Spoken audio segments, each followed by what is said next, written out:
That was a risky but funny. When we get that on the air, that Asian joke Mike just told her. I mean, that was just. I've got a lot of them. That is really bad. Some good stuff. What is the name of Pat Morita's character he played on Sanford and Son? Oh, I don't know. Do you know the answer to this? I know I'm old. See, before my time. Just to give you an idea how the world has changed, in some ways better, I would say. Let me see. Pat Morita, Sanford's Son. I'll find it, Steve. Son. I forget what his character's name was. Oh, yeah. Chew. AHCHEW. Just, we've made some progress, that's all. And in many ways we haven't. We're right, in many right ways, where we were. Many ways we have. We'll get there. Boy, there's a shitload to get to today, which I'm excited about. Drove in there this morning, parked the car, battled Corn Pop, who's one of my great rivals. With the two of us, when we fight, yeah, I think an old school rivalry. Corn Pop was a bad dude. Well, we all know that. I mean, come on. When you got a name like Corn Pop. He was a bad dude when Joe Biden was a lifeguard in yeah. 1947. He called the guy Jesus Esther Christ. Williams. The fucking world is ending. That's the theme of today's show. It's the theme of every show, really. And obviously, Mike took a tough loss taking the Bills in that game. Nope. What's that? Incorrect. I won. What was the final in that Bills game? I don't know the final of the Bills game. I didn't care about it. Please, Mama, baby Mikey won it one more time. Yes. I saw... Wait, that holds up. It sounds crisp. That makes me laugh. I saw people tweeting you that I think they got the Seahawks thing wrong. They had hoped I don't know if they don't know what plus they just 4 want it is. to be or- wrong. They're wish casting a little bit. Yeah, maybe. Yeah, I think they wanted it to be wrong. But I won. Redemption, baby. You did. Congratulations. Did you bet on the game? No. Oh, okay. Of course. Why I bet wouldn't on the you? Browns 2 weeks ago. But Why would you yeah. bet on that game? I don't know, because I'm a That was fucking a good pick. I have no... Yeah, it turned out to be. Seattle went into Pittsburgh and won. You're damn right. On the road. I told you. Seattle's a team. Pittsburgh's a team in disarray. Yeah, maybe they are. Well, excellent. Good to have you here with your football picks, Mike. God knows that's why you're here. Shitload of stuff to get to today. Bit of an old school show if you're an old school Minifan from the day, because this is going to Some be actual news. a day where I just kick the fucking shit out of the Boston Globe. I just want to beat the fuck out of them from head to toe. I'm in the mood over it. This is one of these trigger things that aggravates That me. fucking totally triggers me. Might be, thank you. And maybe some people won't care. Maybe some people won't. I don't give a fuck. If you want to go watch a car go around and fucking root for NASCAR like some asshole, knock yourself out, or you want to talk about whatever, go crazy. We're not doing that here today. All right. There you go. I mean, Seems a little too local to me. do you? You The think Boston so? Globe? Well, we'll the see. Boston Globe? I don't like the fact we weren't on that NASCAR thing. I don't like that. Fuck Yeah, them. it seems like an intentional snub Thought almost. it crashed. Yeah. Didn't it crash or no? I don't know. No. You paying any attention to it? Not really. Not a Attaboy, NASCAR fine, guy. good. Maybe Yeah. we'll catch up with Portnoy this week and talk to that idiot about that. Who knows? What do we have before we get into this stuff? Roman's back, right? Yes, Roman is I back. tell you, what's ironic is when Roman is gone, you guys have seen me do this. I'll swipe, because I get the weeks when they're not here, I'm longing for them. And I won't use them because I'm upset. It makes me sad. So I'll swipe and wipe other parts of other things just on my dick, and then I'll fuck Mike, and I'll come right away. Like, Yes. It's weird for Steve, I know. It may be for Mike to some extent. Yeah. It's weird for all of us. Yeah, whatever. I'll grab a bottle. I'll grab my headphones, or I'll grab, I'll just start wiping my dick with it and fuck Mike, and I'll come in like 2 seconds. And it's not enjoyable at all. That's why we like Roman here. And now the Roman's We back need him. this week, and maybe Yeah. Wednesday or Thursday, we'll do one live where I'll swipe it and wait a while, and I'll fuck Mike, and I'll come at the end of the show. That's You in? exciting stuff. You in for the show or what? Sure. Okay, good, excellent, good. What is this energy? I feel like this. What do you mean? I don't know. I feel like I'm getting molested here. What's wrong with that? I don't mind it. Now you're against it. I was gonna say, are you gonna start defending Kirk? It's funny what happens No. to you. So You if I misunderstand. So if I molest you, Yes. you will defend me though. You'll have to. Not only that, I'm saying I'm on board for it. Okay. Then you'll have me on your show. Yes. And you'll not mention the actual molestation. I'll Okay. say, hey, All right. how about those ratings at EEI? Those were good. Why'd they get rid of you, sir? Well, we're in a world now where if you don't think somebody did that and you say it, you're in trouble. Yes. As we're learning with Kaiser. Oh, right? Is that her name? Leland Kaiser? Yes. Yes. How many Roman swipes reads or in the country today will mention fucking their co-host and bring up Kaiser? I have to think not a lot. I would say almost none. Okay, well, there you go. Maybe a few, That's what we're though. here for. Roman, we know Roman. They're a day one sponsor. We love Roman. And if you like the Kirk Minihane show, you like what you're getting so far, you go to getroman.com, getroman.com/Kirk. You get your first month of swipes for just $5, longer lasting sex, better fucking, better podcasting, better fucking while you're podcasting. For us, better podcasting while we're fucking. That's how it works. We're all going to fuck each other this week. Bottom line. very That's exciting. going to happen. I don't give a shit. I mean, I'm not fucking Steve, but Steve's going to fuck you.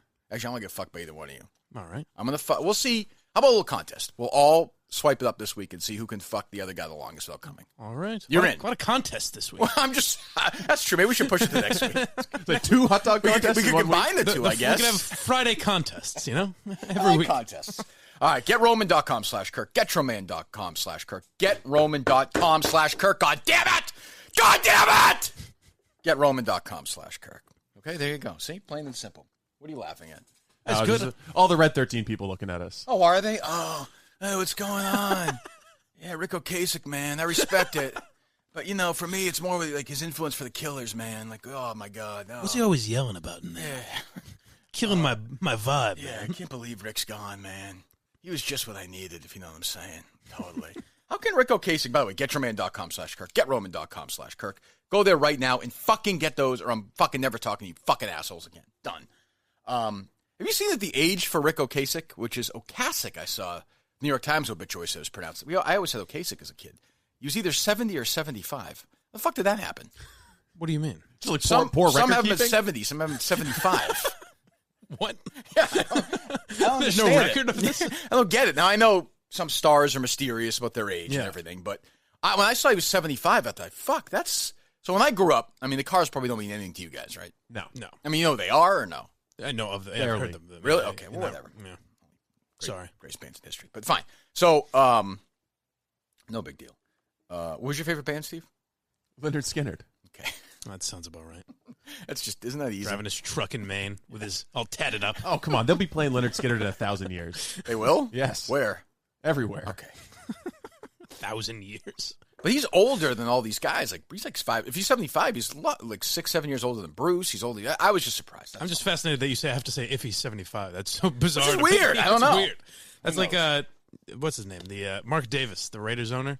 If you look up when he was born, it says like between 1968 and 1971 or something. I don't get why. I sort of understand it for women because I think I get that. There's a sort of, it's a different standard, right? I mean, actresses, I get it, but fuck's a guy gonna lie about his age for? You think at some point Yeah, they just right. decide to knock 5 years off? Who, actresses? Yeah. Well, I think some, I would understand it. They're trying to look younger. It's a competitive business, whatever. Music, acting, I get it. If you identify as a woman, however you identify, it's fine with me. You guys saw my email. It's always pronouns at the end. Mm-hmm. You know, X or Z or whatever. I'm Right. down with everything. You here today, Mike? I am. Okay, good. Oh, Any I'm thoughts? sorry. What? I was Just supposed to asking. riff on that great. Just asking. I'm just asking if you're here pronouns today. bit. Just Yes, I'm asking. here. Jeez, I do a lively read. I was Did I excited. win the Barstool contest for best reads or Oh, no? come on. It goes without saying, doesn't it? Who won it, though? Who actually won it? I don't think they even had a contest. Why'd they send an email out then? I don't know. They're just looking for examples to send around to potential advertisers. That's my guess. They didn't really explain. Well, which ones got? Did you send them? Or, Yeah. You did. Okay. What do you think got sent? Who else? Stephen Chay's I read? don't know. Yeah, probably. I saw I don't that know. Steven I'll Chay's say very I'll say good. my job was easier than the job of other producers because would think. they probably Just had pick to, any one of them. They probably had to hunt around for Right. thrilling ad reads. I Right. did not have to hunt very. My very mom, hard. I mean, it was weird. Her final words were, any day that Stephen Chay's alive is a bad day. And then she died. And I said, I didn't even know who she was talking I'm about. yeah, I was going to say, Yeah, I'm I was- impressed. She's such a stoolie. Right. But I guess she was into those scouting reports. I saw him tweet yesterday. This fucking idiot. You're not an NFL scout. He's some player Well, did something. What do you could mean? be. He could? Well, if you read those reports, Did you see these tweets, though? Yeah. He's whoever had a big first half for the Chiefs or something. Okay. He's like, I profiled him. Here's my scouting report. He tweeted this thing. It's like 5,000 fucking words. What the fuck are you doing? I hate to say it seems like a big waste of time, but I mean, come on. Maybe I'm wrong. I wonder how many clicks those blogs get. I don't Maybe even a lot of people care. read It's just a hard. You're not an NFL scout. There's a local guy here, Greg Bedard, who thinks he's a scout. Like, he has applied for Patriots positions. He's asked Belichick for jobs. And, like, he talks like, almost like a little bit like Francesa. Yeah. Where he talks like he's equal with these guys, you know? Well, even worse than Francesa, because sometimes like they'll ask him a question, he'll be like, "Well, I haven't seen the game film You yet." haven't looked at the film but yet. from what I could see from the TV broadcast, Yeah, it's like, a loss. go I fuck mean, yourself. his blocking against the run is not great. Passing is better, though. But I got to look at the all-22s before I Yeah. weigh in on it. fucking asshole. You're just an asshole. Have you ever heard of a more boring guy? Like the idea of you starting a subscription service, being a local guy, is risky, but it makes sense because you have an audience that would follow you. Greg Bedard started a subscription service. Like, who's a Greg Bedard fan? I don't can't even- imagine who pays for that. Yeah, I can't imagine it's making any money. And I Can't applaud initiative and everything. Sure. Like, and I actually have always gotten along fine with Greg, but I don't understand I don't know. I think we're in the weeds here. Whatever. I don't know. Who gives a fuck? What the fuck? Where are you bringing me? I don't know.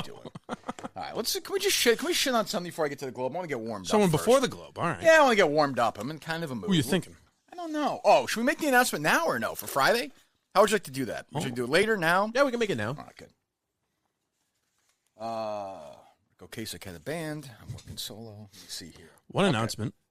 By the time you're listening to this, the shirts will be up. The Minifans versus the World.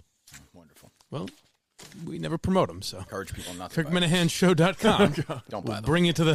We'll bring it to the site. All right, that'll help. We had a heated internal debate about it. Yes. About which way to go. It really was. Which was there was some attitude. Like Jesus Christ! It's Minifan, not Minifan. Well, I said like 6 times, and then it's shitty looking black T-shirt with no. You don't like the black? Steve liked the black. That was a heated. That was a real. That's when it Oh, really. so That's when things really ramped up. Well, I don't understand. Is anybody gonna buy this shirt? Well, 51%. Does anyone buy any wanted of them? Minihan We'll just keep versus pumping the them World. out. Okay, good. You know, for all their talk, these Minifans, man, cheap bastards. Buy some fucking shirts. Fuck Buy off. some shirts, baby. Right?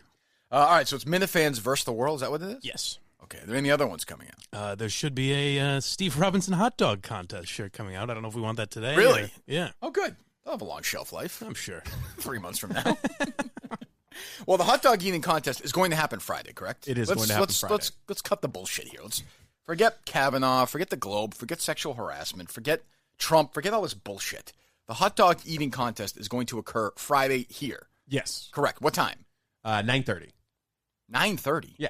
Well, that's when people are going to start to arrive. What are you laughing at? Just the shocking you. 9:30. The disgust. What time should it be? Like 6, so we can get the fuck out of here. Okay, so 9:30. Where's it going to occur? So what I'm thinking is we're going to line you guys up kind of outside of the studio, and we'll have a table set up, and there'll be the Already hating contestants. this. Okay. And you guys super echoey. You guys will offer live commentary, or you could just watch through the window. Is it going to be However you echoey if we do it in there or no? please. Well, I mean, the audio will sound different than it sounds in here. We could just have you watch through the window if you want. No, whatever you think is best. So, Yeah. so you're obviously you're entered. Yes. Do we have other people entered yet or no? We have Rich Kelleher, and we have a contest that's running over. We have a contest that's running on Instagram. I don't like this is going. And Dave Cullinane is going to pick some. I've seen a lot of people already auditioning for it, or raising their hand up. Oh, and yeah, saying, people we want to do in. this. Yes. Benditson, is he in? I don't know. Well, You don't need a press pass to get in here. I was going to say, I don't know. That's fine. What? I don't know if we want to invite him in. I think of all the dark characters, there's a chance Benditson may be the darkest. Just so you know, I've heard stories. I like him. Yeah. Obviously, he's obsessed with death, which is fine. We as all we are. Well, looms over us as always, Kirk. The only certainty in life is death. Yes, death comes to us all, as she says in Braveheart. But Benditson was not allowed at Foxborough for a while. Hello, may I get in? Knock, knock. Do we know why? he's No got a new idea. job. What? Oh. That's what he told me. I said, told you what? I asked him, I said, hey, have you lost your press credentials? And he said, this- I have a new job. This happened last year too, and he wasn't allowed credentials at the Super Bowl last year. Yes, He wasn't exactly forthcoming. He just said, I have a Evidently- new job. and I do not know this as fact. You're going in like a New York Times reporter, basically. Well, I'm just saying I don't know. I'm not. My understanding is he may have had some incidents with other members of the beat Yeah, that got uncomfortable. Someone reached out to me and said you may want to distance yourself from Bennett. I don't know how reliable this person is. There's a person I know. I don't think Okay, so. because I got the same thing from somebody I know very well. Okay, yeah. Does he get some sharp elbows, Bennetson? What? Sharp elbows? Is he nudging other people out of the way? What's going on? It's for you. It's for you, Phrase we don't know. It's for you, DC, right there, for your podcast. Which makes me laugh. Did you listen to it this weekend? I did, yeah. That's funny. You got to admit does a that good is funny. That is funny.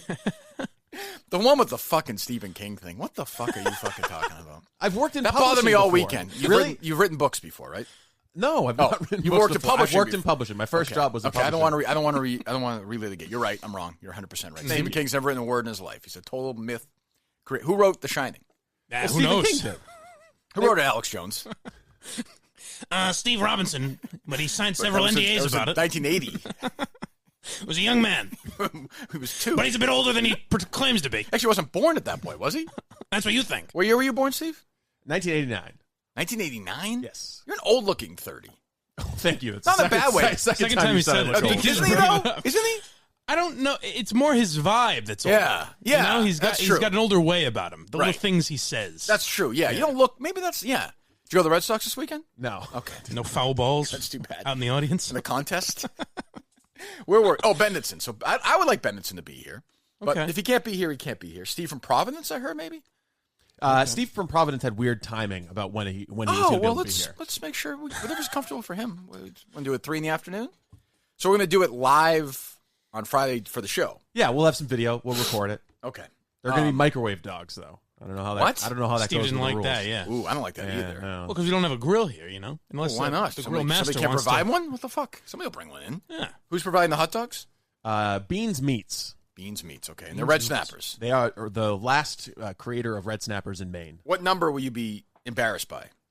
I'm aiming for 3. In how many? And how long?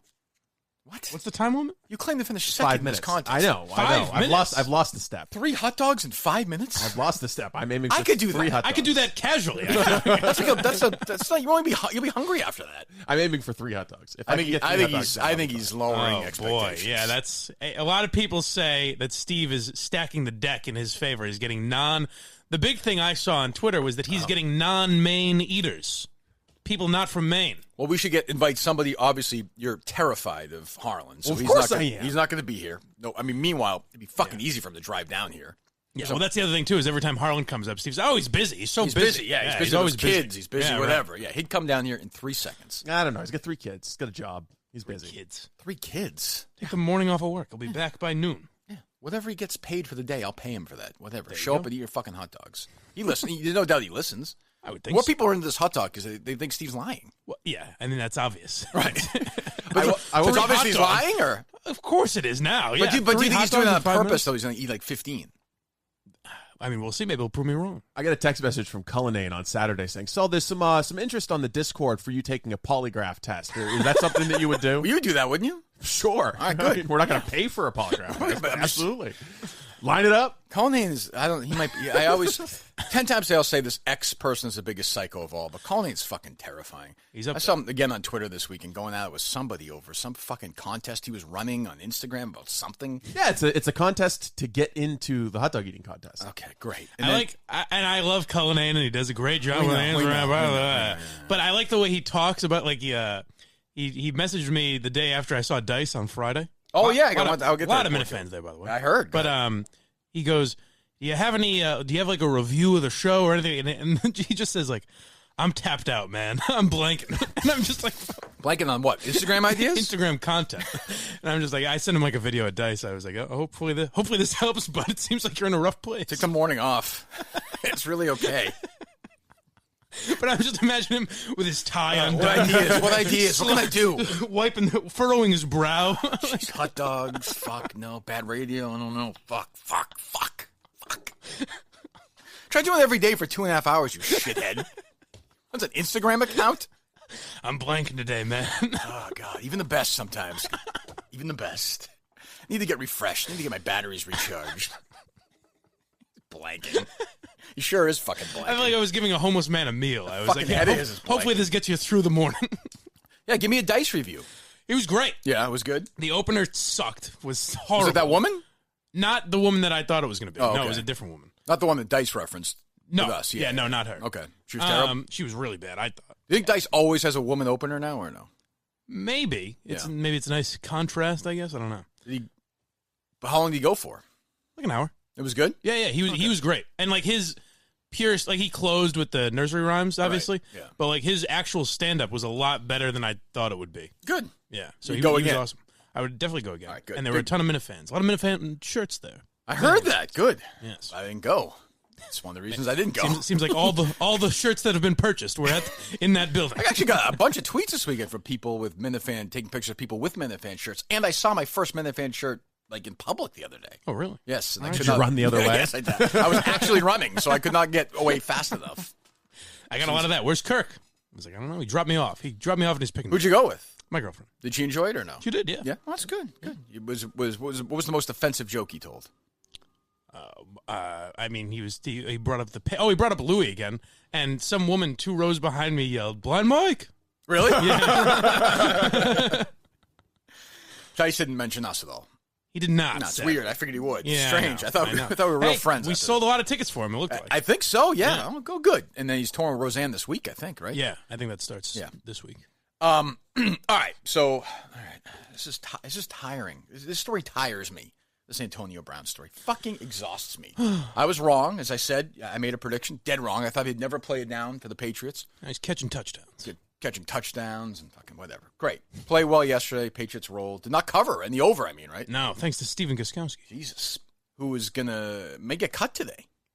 I doubt it. I'd be surprised by that. Okay. Well, remember who you're talking to. All right. Or is it Vinatieri's going to get cut today? What's going on? Vinatieri's retiring, I think. He's like, was he 46? Something like that. He's been playing for 23 years, I think. Talk about his career for a second, Mike. What'd you in this? Oh, unbelievable. I mean, who could forget the snowball, Kirk? Should the kicker be in the Hall of Fame? I mean, that's if really one could be. It should be Adam Vinatieri. So whatever. Patriots roll. They go to Miami. They beat the shit out of the Dolphins. I saw like 2 seconds of it. Nobody was at that fucking game, by the way. Nobody was at that it was game. Blacked out in I thought Miami. it'd be a bunch of fucking Patriots fans who go down there for nice weather. Whatever. Who cares? They roll. Brown plays.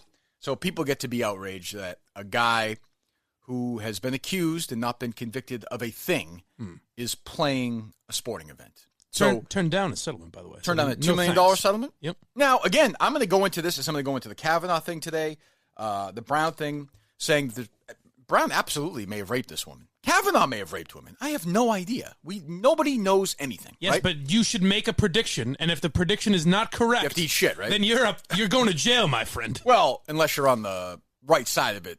Right. Societally. That's what I mean. If you're on the right yeah. side, that's fine. Right. Like, Kavanaugh's a rapist. Like, if I just said that today, that's good. No trouble. There's no downside. No, he's a Supreme Court justice. He kind of looks like, I have to say, kind of an asshole. He does have sort of an asshole face. Yeah. He just looks like the kind of guy you would get away from at a party. Yeah. But that doesn't mean you're necessarily a rapist. I don't think it helps your case, but whatever. We'll get to Kavanaugh and that craziness in a second. But with this, so this Brown thing happens, okay?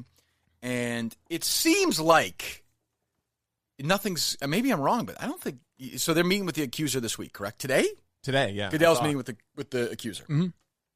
So who knows? Maybe he gets suspended today, tomorrow. I have no idea. What upsets me most in this story is I have no idea if he did it or if he didn't do it. My gut feeling told me he did it. My gut feeling tells me Kavanaugh didn't do anything to Ford. So that's my gut feeling. Whatever. Oof. What?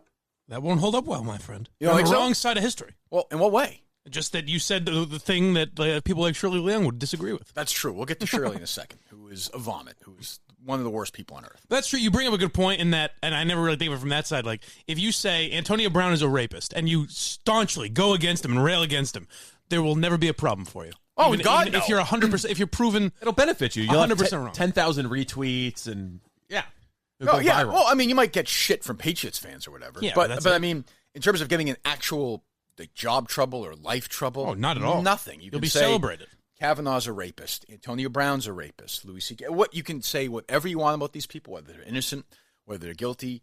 This has not been tried or considered at all. This woman could be a lunatic with Brown, or she could be telling the exact truth, and Brown could be a total monster. But there's no place anymore for any pausing on that. Like, none. Like, Let's just rush to it. Let's go. So the Globe is gone all in on this. And do you have the Ortiz story here too or no? Yeah, it's in your Okay, sack. good. I have 1, 2. How many Globe stories do we have to pick? We have through? the Ortiz story. We have the Shirley story. We have another like a post-game story on Antonio Brown. Then we have the great Cullen. Oh, the Cullen story is unbelievable. I don't know if you read, but he was in Ireland when he wrote that. I heard him mention that. Yes, it's if you know our history, it's fucking unbelievable. So, quick backstory for people who are just tuning in. I see people all the time tweeting, "Hey, like the show. I'm from fucking Hawaii or Iowa." I saw some people from California this weekend, so you have no idea what I'm talking about. The Boston Globe, and I'm going to try and be as my buddy K. Marco would say, as vanilla as possible with this. The Boston Globe, from top to bottom, are loaded with fucking assholes. There are sexual predators in the building.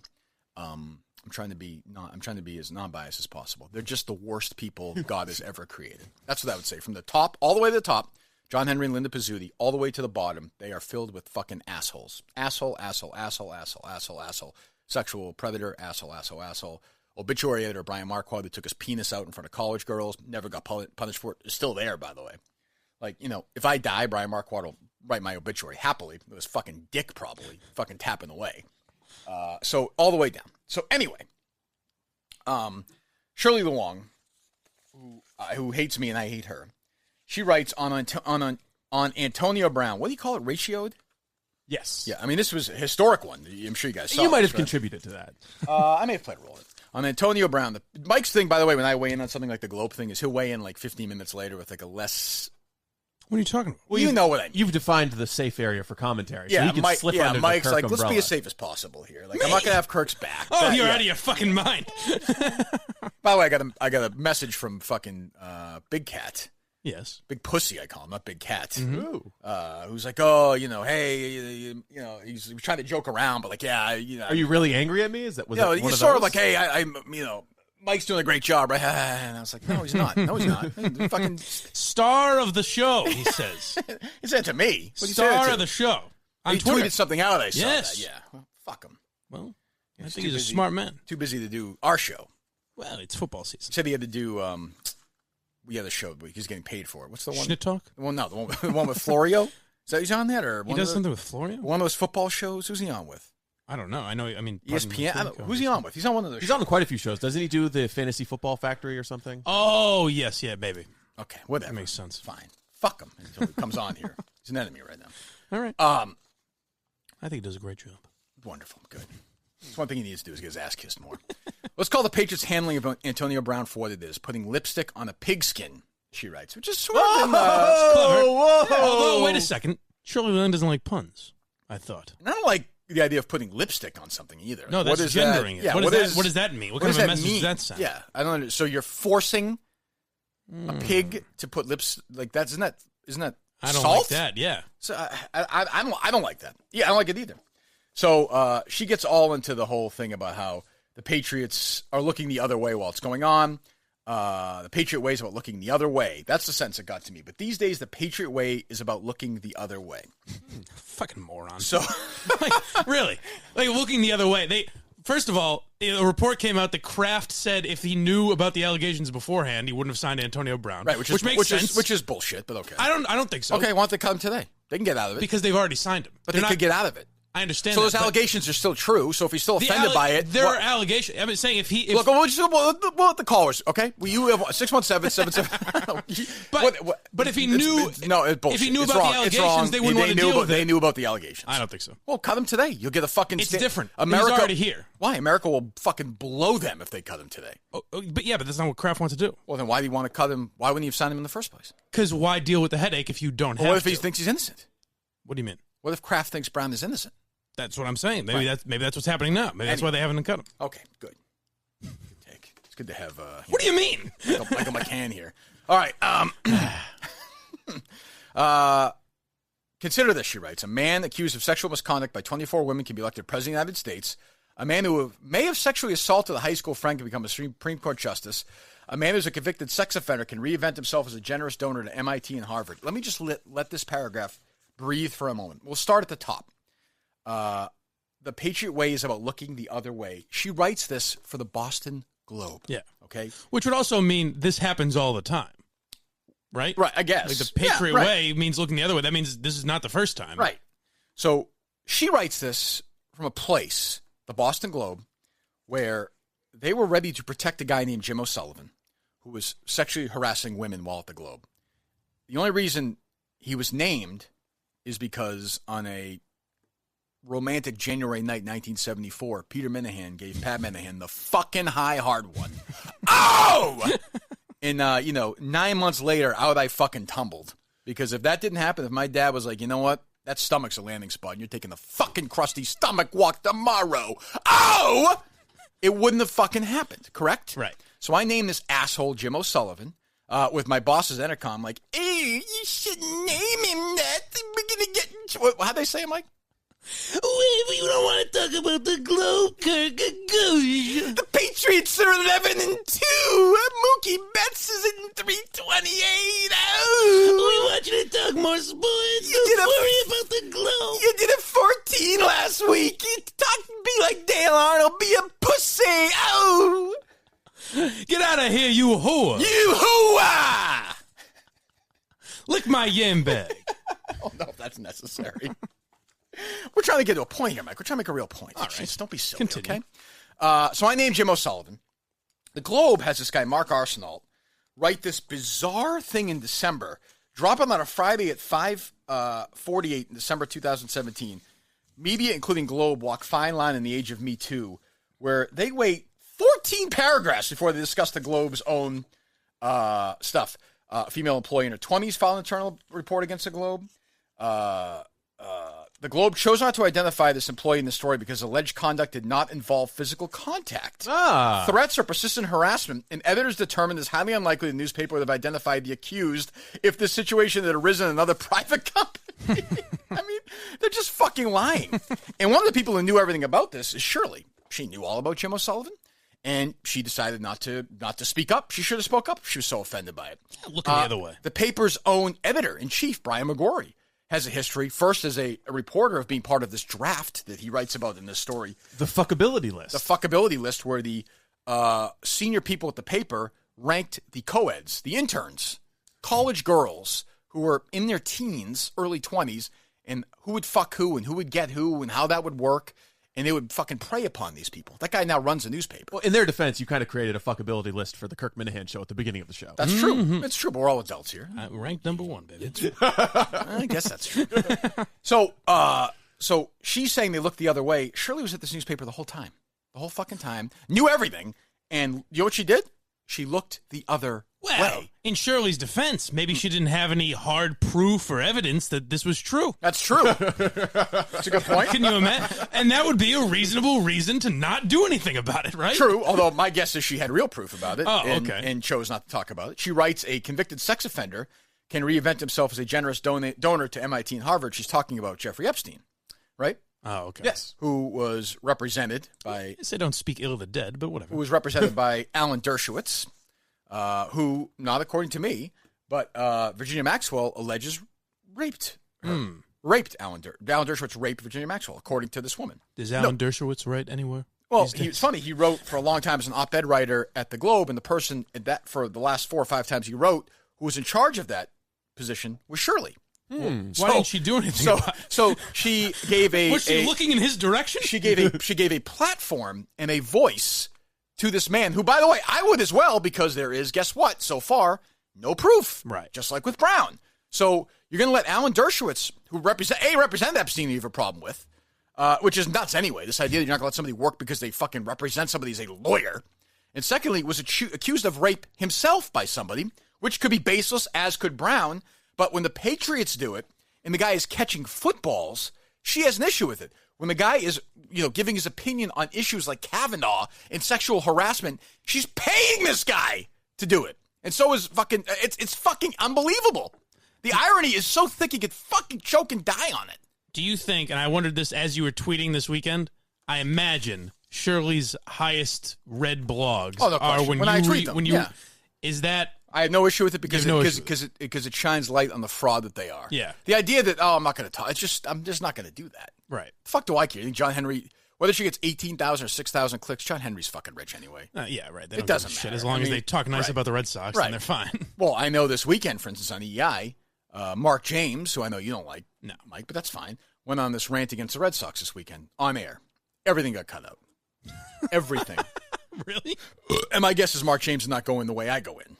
I'm guessing he was critical of their moves. Yes. And they got fucking dumped. That's how scary. How pathetic. I'm just giving you an idea in Boston. Like I said, if you're in Omaha or Cheyenne or wherever, and I get you're thinking, well, why are they talking about Boston? It's a scary time. That's why. And they run this city, that wing of it. So, yeah. And for context, you're not allowed on a sports talk radio station to speak ill of a team that's 20 games out of first place. Right, because they are on the station.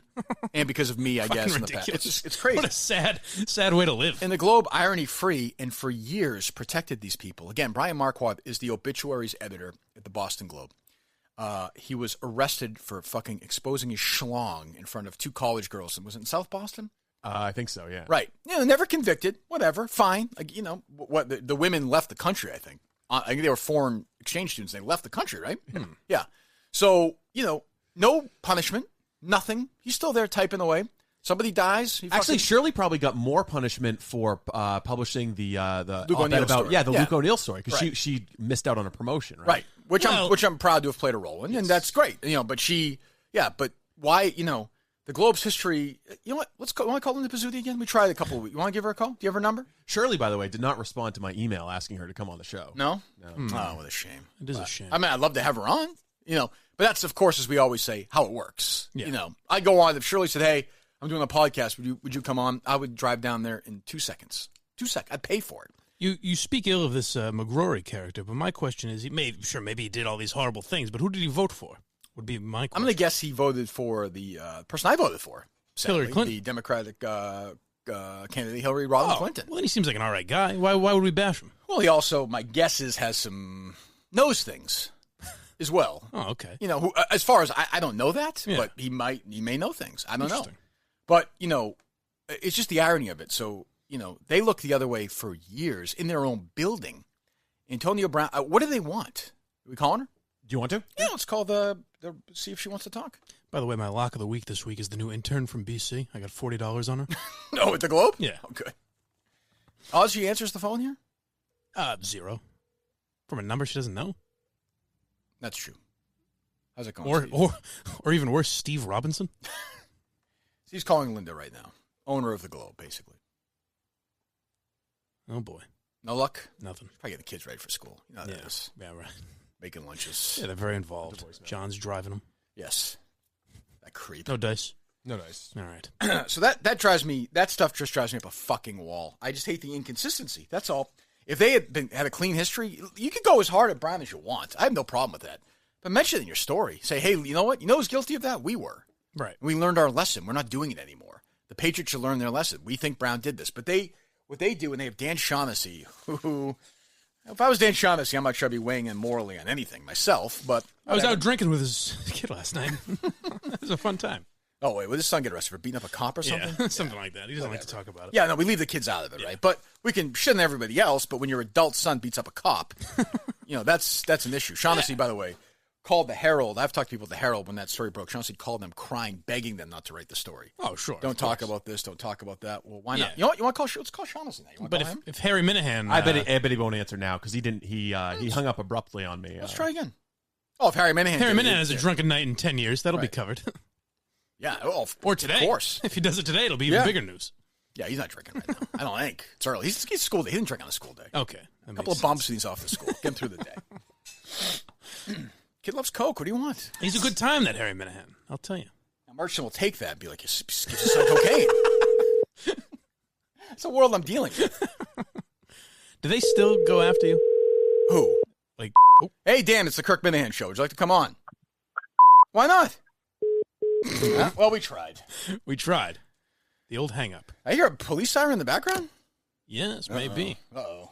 Working one of the maybe his heartbeats. kid's in town. he's down They on calling Methadone on the case Mile. together? I don't even know Shaughnessy's kid. I don't care. He's probably a good kid who got drunk one night. That's life. What are you going to do? I mean, it's not even a big deal. Right, no. But these people morally weighing in just make me fucking sick. Well, that's the thing is, like, with people like Shirley, it's never, hey, I think Antonio Brown is guilty of this, Yeah, and just here's say it. why. Right. It's, here, you shouldn't think he's not guilty, and here's why. You're wrong for saying maybe he's not guilty. It was supposed to, the Patriot way is, well, looking the other way, it was supposed to be different after the Me Too movement. But powerful institutions and powerful men still don't get it. Whoa. Brian McGrory runs the Boston Globe. He's her boss. Yeah. John Henry, who owns the Red Sox, who employs Stephen Wright, correct? Mm-hmm. Who beat up his girlfriend? Allegedly. Correct, allegedly. Who knows? They hold these nights where Manny Ramirez comes in, right? He's a good guy, though. Yeah. Man, he hit a lot of dingers. Julio Lugo was their MVP of their whatever game last year, their alumni game. Yep. Got arrested for beating up his girlfriend, right? I believe so. So where is that? Were the Red Sox looking the other way?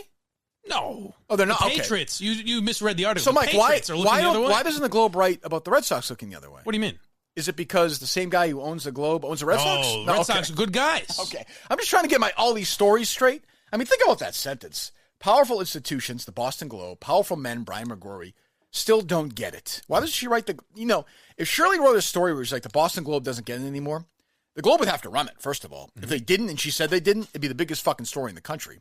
Show some fucking guts and write that. No, But she doesn't why want would to they do that? because she's quiet. It's a lot of work. She's quiet. I mean, think about it. She's a lousy writer. Unless I'm talking about her, nobody gives a fuck. Right. The only time she does this is when and I feel like she's almost trolling at this point. Oh, I guess. definitely. I mean, Definitely. More than anything, it's a huge missed opportunity for a leading New England organization to show what can be done, said Gina Scaramella, executive director, this is the Shirley story, of the Boston area rape crisis center. What we've gotten is we're not going to talk about it. For this issue, it's not the way to go. And I would ask, we could have, Gina on, fine. Like, what would you like? I'm all for that discussion. And we've reached out to people we knew would agree with us for comments. Right. Like I'm all for, look, whoever rapes, you want to go to jail for 100 years? Put them in jail for 100 years. Cut their dicks off. I don't give a fuck. Great. They're awful. They're the worst people on earth. We all agree. What would you like Bill Belichick to say about that? Right. Like, what is he? He's a football coach. He holds a press conference. He doesn't know anything. You think Bill Belichick really knows? We don't know. Two people know, Brown and the accuser. I mean, really, at its core. Right. You think Bill Belichick knows? He talked to Rosenhaus and Brown. He doesn't want to know. Ben Volen tweeted out something yesterday like, I asked Bill Belichick if he was intentionally throwing to Antonio Brown on the first drive to send a message. I mean, think about and he that. said no. Seemed like it to me, and I was like, what are you talking about? Like, yes, he was. You're sending a message. Why would Bill Belichick come out and say... Sending a message, yes. Sending a message to the accuser. Yes, I was. Don't fuck with us. like what? A message to who? Yeah, I don't know what the fuck he was talking so about. fucking stupid. That's his other tweet. And he was like, pissy about the end of the game. Yeah, he left and they took his nameplate down and he left. You think Brown is going to stick around and answer questions? He's fucking about to be Volen. About to be sued. What is he going to say? Yeah, you know what? You got me. I fucking did it. I had fun today, but Oh, that? You're asking about that? Oh, yeah. Yeah, I was all in. What benefit is there of him to say anything? And these guys are so dumb. I don't get it. This story drives me fucking, when the Globe writes shit like this, it drives me fucking crazy. Patriots fans, Shirley writes, in their corporate sponsors. Oh, Here we go. Yeah. Here we go. Bobby, we're Here sorry. we go. Mr. Kraft, we apologize. All that means is, how that goes with Shirley. So yep. She's going to go to Gillette one of these days. They'll let her in, of course. They'll give her a press pass because they're fucking idiots. Mm-hmm. Should expect more from our 2019 Super Bowl champions. So she'll go around. She'll look at all the advertisers in the building. She'll go through the program, whatever it is.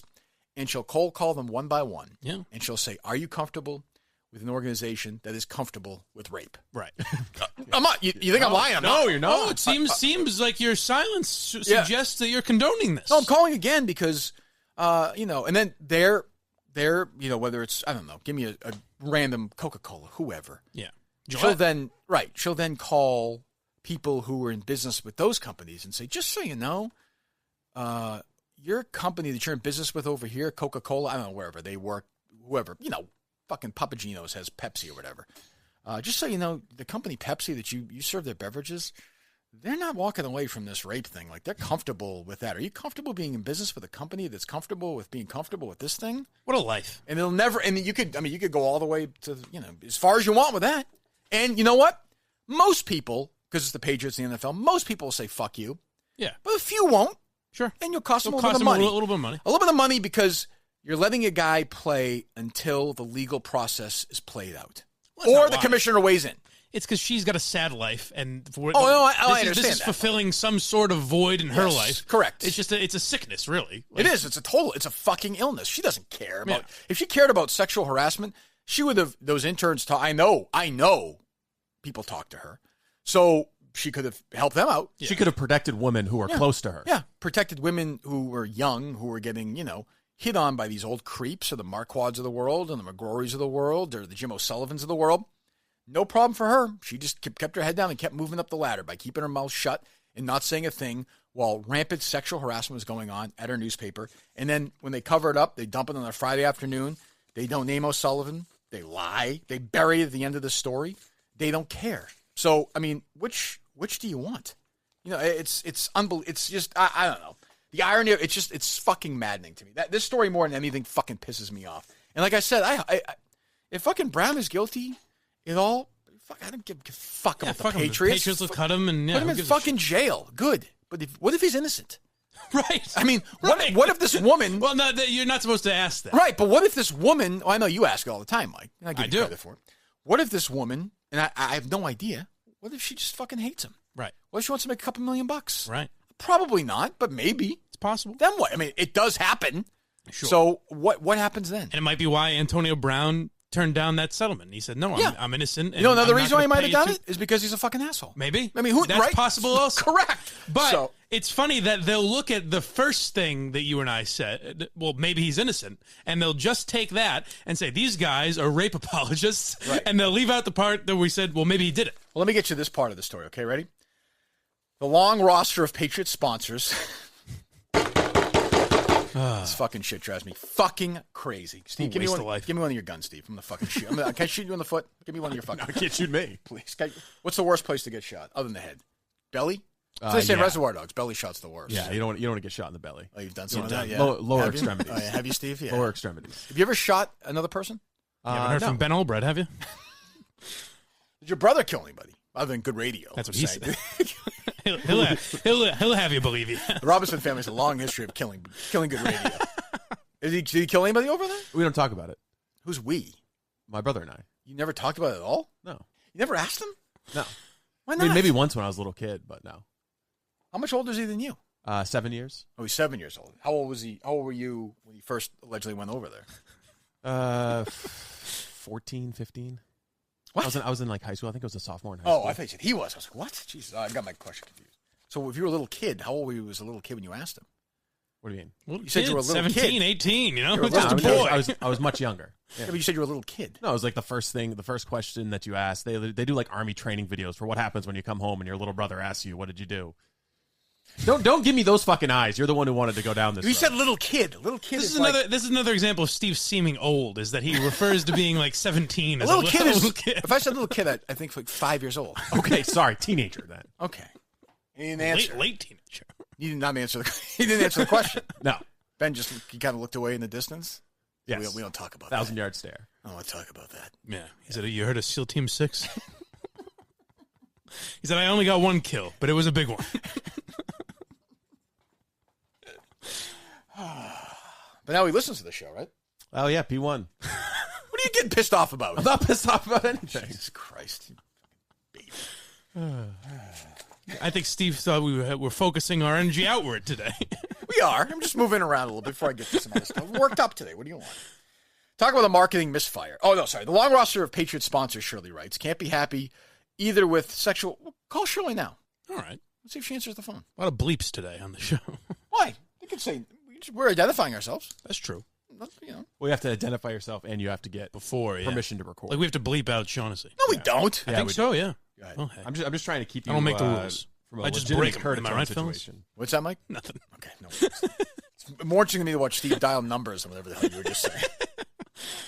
That's fair. Just call her, Steve, for Christ's sakes. I'm pulling up her phone number. I don't have her phone number saved in my contacts. Oh, sorry. It's such a fucking prestigious spot to get in your contacts. What are you saving on a list? Contacts. He is old. God, how old are you? Was he one of those things that my mom had? The fucking. Oh, let me get my books. Let me get on my phone book. What do you have then?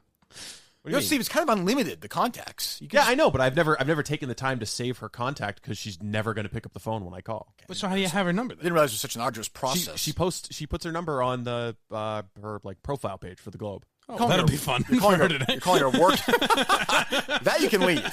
You left. You're calling her work number? Yeah, that's just the number she posts publicly. Do you have her cell phone? I don't think I do actually. I have it in my phone book at home. I have it in my phone book at home. I said, Mike. Oh, what am I supposed to do with that? It's a funny line based on this phone book earlier. Forget it. I thought you're of the age that you should have a phone book at home. What the fuck am I doing with a phone book? That's true. By 70? Jesus. She's not going to be there. Forget it. Shirley work, Shirley home. Fuck you, Steve. All right. The long roster of Patriot sponsors can't be happy either with another sexual misconduct controversy. So you're thinking, wait a minute. Sexual misconduct controversy involving the Patriots. What are you talking about? Zeke Mowat from 30 years ago? Bob Kraft? Is that really a... No? Yeah. Think about the poor executives of Gillette Company, which in January launched a viral ad campaign that rails against toxic masculinity. What? That's Greg that's Hill? my Greg Hill moment. I'm in shock. Do you remember this viral ad campaign? It was awful. Yes, I remember It was it. fucking It stupid. was so fucking dumb. Nobody who... it was so pandering and stupid. But wasn't that like in Shirley's mind? Wouldn't that be like a good thing? No, but she's saying, think of the poor executives at Gillette who now have to deal who had the guts and the bravery for this viral ad campaign. What a fucking idiot. Who now have to deal with Brown. So, in classic Shirley move, talk about a marketing misfire with the Patriots playing in Gillette Stadium. In a statement, when he says in a statement, the Boston Shaving Company means Shirley reached out for a statement. They did not on their own offer this upcoming statement. Of course not. The Boston Shaving Company said is aware of the allegations being reported and has no direct relationship with Brown. We understand an investigation will now take place. We believe this is the right next step for any reports of that nature. So Shirley, as generic as it gets. So by as the way. I was mentioning earlier, she just starts by, because you said, Mike, the first one, Gillette. She cold calls the people at Gillette. Hey, just so you know, this company the Patriots who you sponsor there, they must pay a shitload of money for that. I would guess, assume, right? Yeah. Just so you know, this is happening with this guy Brown. This woman accused him of doing something. Nothing's actually happened yet, but boy, you must have some thoughts on that. Yeah, we're looking at it. Oh, you're looking at it. Do you remember your ad, sir, about toxic masculinity? Yeah. Can we find that ad? Let's just find that. Oh, it was rough. Just so stupid. If history is a guy, the Patriots will let Brown go. That's because in 1995, they got rid of Christian Peter. That's why she thinks they'll let Brown go, because 24 years ago. Oh, that was one I heard this weekend, is that if Myra Kraft were still alive, Antonio Brown would not be here. Right. Now, she was around for, pick your guy. Corey Dillon. I think Albert Hainsworth. I could be wrong. I don't remember. Randy Moss has had some stuff in his history. There are people that she was been around, and maybe she would say no, we're not bringing him in, maybe, but she's not here, right? And so what now? So what are we doing now? Like, what was that right? Like, would she have been right to say get rid of this guy with no proof? Yes. Okay, that's good. You get out in front of it, and then if you're wrong, you're wrong. Who cares? So she reaches out. Shirley does to Kathy Redmond, the founder of the National Coalition Against Violent Athletes, who I'm going to guess is biased on this story. I could be wrong. For me, they have a legacy and a standard that needs to be upheld, she said. The legacy is Christian Peter. In my opinion, cutting him is doing the right thing. Shirley writes, let's hope Redmond is right. But the Patriots are a different team today. Myra Kraft, the football dynasty's matriarch and moral compass is gone. Now winning trumps all. Very strategic. Even if it means sacrificing. She's such a creative writer. She starts out with good lipstick on the pigskin. Even if it means sacrificing the team's values. To me, I don't know, there's no greater value than innocent until proven guilty in this country. It's right up there with freedom of speech. She's allowed to write this bullshit, even though she's a total fraud and has for years been silent as women in her own company have been assaulted and harassed and whatever. She can weigh in if she wants and thumb her nose at the Patriots and wag her finger, while at the same time fucking brutal shit's going on in her own company that she's fully aware of. She's allowed to do that. But what she would like is a Patriots to release Brown today because a woman made an accusation. Well, is releasing him enough, though? Doesn't there need to be some kind of punishment? They should. Probably. I mean, they should kill him. Unfortunately, we can't do that. Sadly, we can't do that. The Globe's official stance is it's a lot easier to ruin someone's life and brand them a rapist or a racist or whatever it is. Mm-hmm. And then if you're wrong, no one's going to question you. So it'll just float away. Yeah. Like, so if it turns out today this woman's a total fraud, which I have no idea if she is or she isn't, ain't the Shirley write an apology? Never. No. Never. There'll never be another fucking word about it. You and Jerry and a few other people. Right. No one will ever mention. Well, because we learned lessons because it could have been true. Will she reach out to some guy who has been wronged in the past and shamed, and turns out that, so let's say Antonio Brown is a guy in office and a woman accuses him of doing something. He didn't do it. Mm-hmm. He would lose his job, probably, and be shamed and for the rest of his life be branded. Antonio Brown's going to find a job somewhere else, or he's already rich. It doesn't matter, really. Right. This guy's fucked for life. Now, we're in a society where nobody can feel bad for that guy. No. All the sympathy has to be on one side, and there should be plenty of sympathy for that. But the other guy who was wrong, no sympathy for him, because for years, men have been predators. So if a guy isn't a predator, he should be lumped in with the guys who are predators because for years those predators got away with it with no punishment. Right. Mike, you recapping that correctly? Yeah, that's about right. Okay. I'm just trying to get everything straight here as we move forward. Point is, this is the most hypocritical column maybe ever written. I mean, it's just fucking bleeding with irony. Am I overstating it or no? No, I don't think so at all. Do you want the Gillette ad? I guess. It's going to make me sick, but go ahead. The music already. Bullying. The Me Too movement against sexual Toxic harassment. masculinity. Is this the best a man can get? Is it? We can't hide from it. Sexual harassment is taken. Sounds a little like DEC. It's been going on far too long. That'd be ironic if it was history. Just saying, you know, like an Can't laugh it off. Who's the daddy? What I actually think she's trying to say. Making the same old excuses. Boys will be boys. I think we get the point. This is a razor company, by the way. Like, fucking, I know shit. Just make a better razor. You know, I don't want to fucking have. Just let me shave. I don't want to have fucking shit on my face after I shave, with burn marks or anything. Just fucking make a good razor. It's not that hard. That's what I think. I'm going to shave this beard later today, probably. But I'm going to be thinking, what does this company stand for? Oh, good. They're against rape. Are they, oh, good. All right. Are they for or against toxic masculinity? Good. Okay, they're against sexual harassment. Fine. I was confused. I thought they were for it, but now I'll buy their product. Steve just uses a straight razor. He's fucking old school. Yeah, he's a man. A rusty one. I thought you were going to shave once Mike got his contract. Well, have you been paid yet? Yes. Oh, yeah, I got my okay, first yeah. paycheck. I guess I could shave, yeah. Yeah. Big check, huh? Oh, couldn't believe it. I bet you couldn't. Well, congratulations. Well, to they you. take some of those taxes out, huh? It seems it's not right. Even your wages, they do. It's seems ridiculous. like, It doesn't seem fair.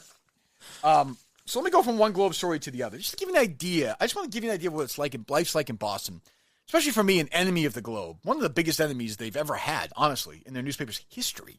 Because I actually called them out for their bullshit. No one else will do this. More than the Herald. Yeah, more than anybody. Nobody else is going to mention that Shirley story today anywhere. Certainly not at EEI, where we've done the whole show on it. No.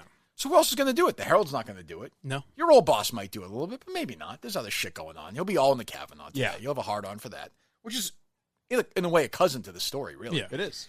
Bob Hohler, who listens to this show, though, because he introduced us. Let's give Bob Hohler some credit. Without Bob Hohler, there's no Linda Marks.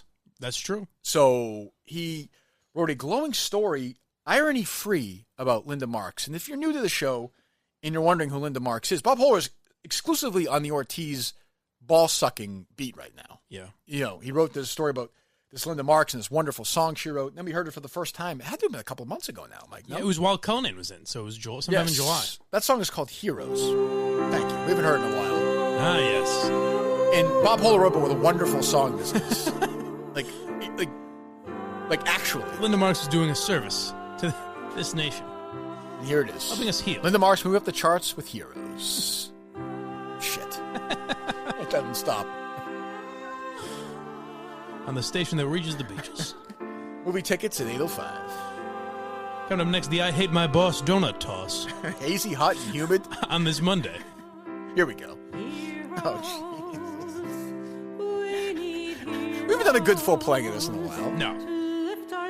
Let me hear it, Mike. Show us what's possible. Did we do a good enough job explaining this is about David Ortiz? Yeah, what do you mean? He's a hero. What the fuck's wrong with you? Not even at least like Obama would it would still be douchey, but He's the president, yeah. you could at least make an argument. Oh, yeah, I remember Obama hitting those home runs against the Yankees. Yeah. Nah, that's true. Fuck. What did Obama do against the Cardinals? I forget about 04 sometimes. Yeah.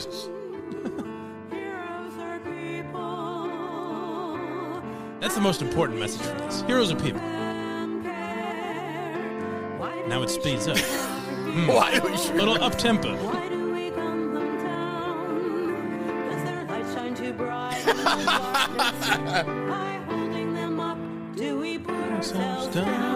There are people, by the way, that just got this out of their heads from the last time. Exactly.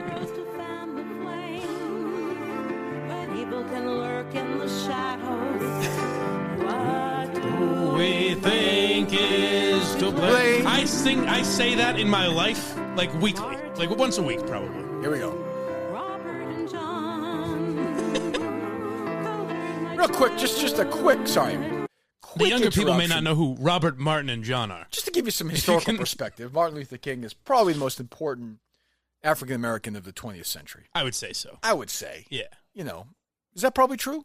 Other than Clarence Clemens? Yeah. Yes, I would say. I would say. Okay, second behind Clarence Clemens. Yeah. I think Robert and John are the brothers Kennedy. Yes. One was president and was Alex Jones was shot by Lee Harvey Oswald. That's funny. What do you mean? Shot by who? Shot by the Solo U.S. acted. government and the mafia What about the CIA? and the CIA Mafia, you said, yeah. and Ben Robinson, his only kill. Do you shoot people, big brother? You're 17 years old. Why the fuck are you talking like this? Do can you use your big gun and shoot the bad guy? Can I have my bottle, please? It's nap time. I went boom boom in my pantsies. Just a little boy. Junior in high school. Steve, you're 23 years old. What the fuck is wrong with you? I was a little kid. A little kid. It's and I think Robert is John's brother, Robert Kennedy. Robert Kennedy. Also killed by Sirhan. Although he denies it, I'm sure you would obviously agree, Alex, that Sirhan. I mean, he must have done that. Absolutely not. That was Lee Harvey Oswald. A lot of people don't know that. He was dead, though. Sure he was. He was killed by Jack Ruby. That's on video. It's a perfect crime. I've seen his shooting on. It's actually taped. You're saying it was a fake television production? Yes. You've seen the movies they have now. That technology was there in 1965. Whatever. 2 years after the assassination? 3. Shouldn't you know a year he was killed unless you're a real fucking I'm just idiot? a boy. I'm a little kid. Little Alex Jones here. The little Alex Jones, are you friends with little Steve Robinson? No, he was a pussy. I beat him up. Widow Alex Jones. Always asking about his brother. Did my brother ever kill anybody, Widow Alex Jones? No, there's no war. There's no war happening. Why? I feel bad now. Shut up, you pussy. One day, Liberal cuck. One day, will I be hot dog eating champion of the world?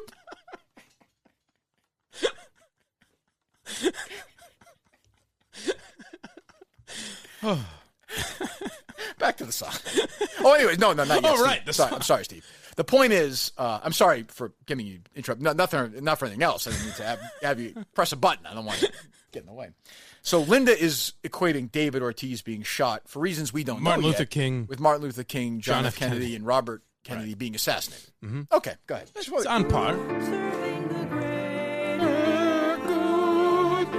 Here we go, money shot. What do they call him?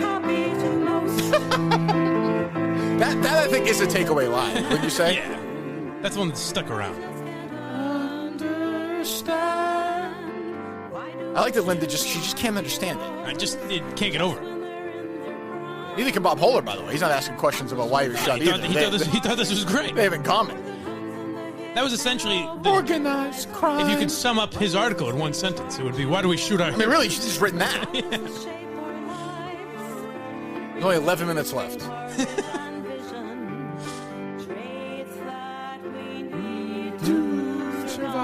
I forgot about that one. Have I never listened this far into the song? It's a deep cut. Think anybody's covered this yet? I hope so. Who could cover this?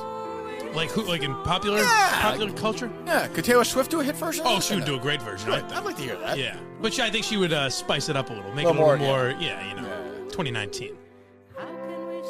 Oh. I don't remember this part. I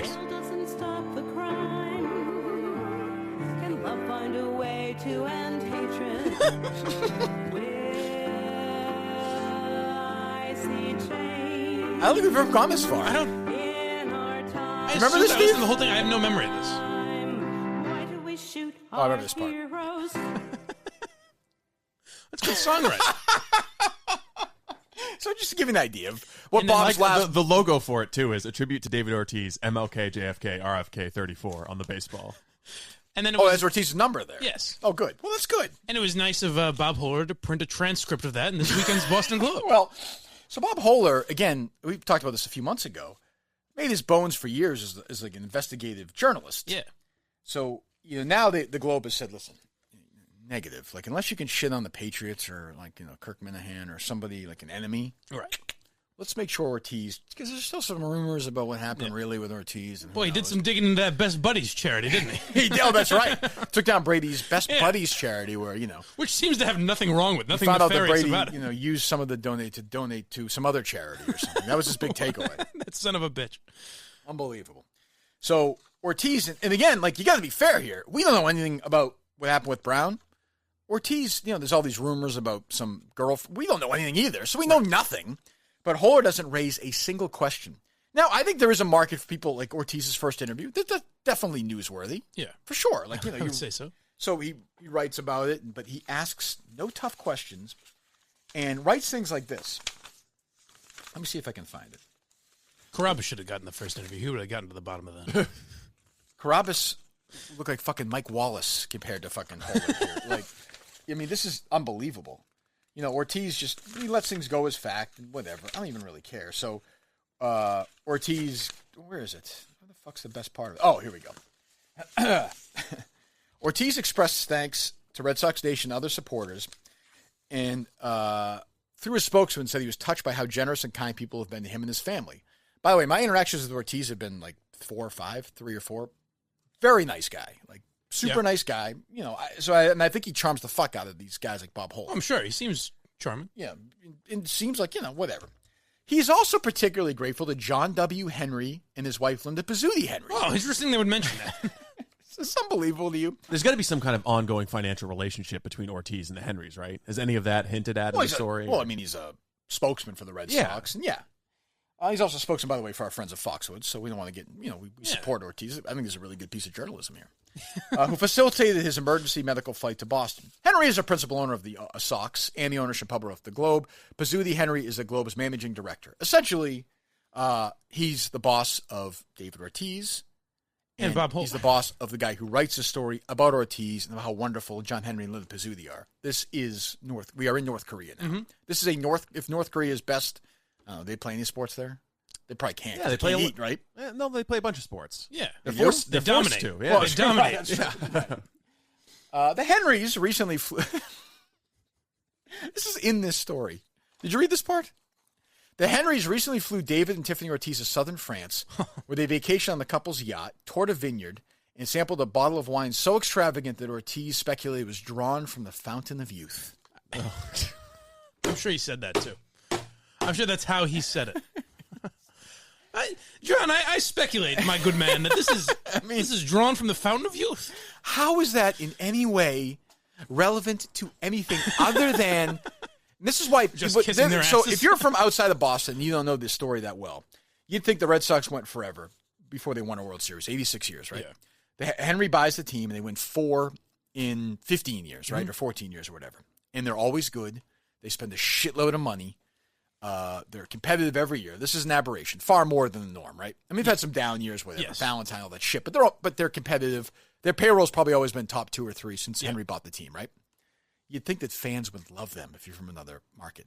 These people are so loathed in the last, hours. Why? Like, I mean, this is the kind of people that they are. They are awful people. They're the worst. Terrible human beings. I have no problem saying that. Everyone that leaves the Red Sox, they trash on the way out, no matter how good they were to them or how unnecessary it is. And they do shit like they did with me and Jerry, and they hire people like Shirley who get in the business with people like Riccio and Murchison. This is what they do. Like, this is their MO. And they have the most pandering program. Like, if you Nesson is the channel they're on, it's embarrassing. It's embarrassing. And they have stuff like this where Ortiz got shot, and they make it about them. And you know how great they are because if I owned the paper and that was in there, I would actually say, you know what, Bob, you could probably leave that out. Like, it's sort of it's sort of embarrassing. Like, what the fuck are you doing? Yeah. But, my guess is they said, why didn't you mention this? Put it in. Now, not even them, but they told somebody who told Bob that. Yeah. And Holder decides, I mean, this is what you're dealing with. So you think it's weird that in all of Steve's blog posts, he also writes, and by the way, Kirk, great father.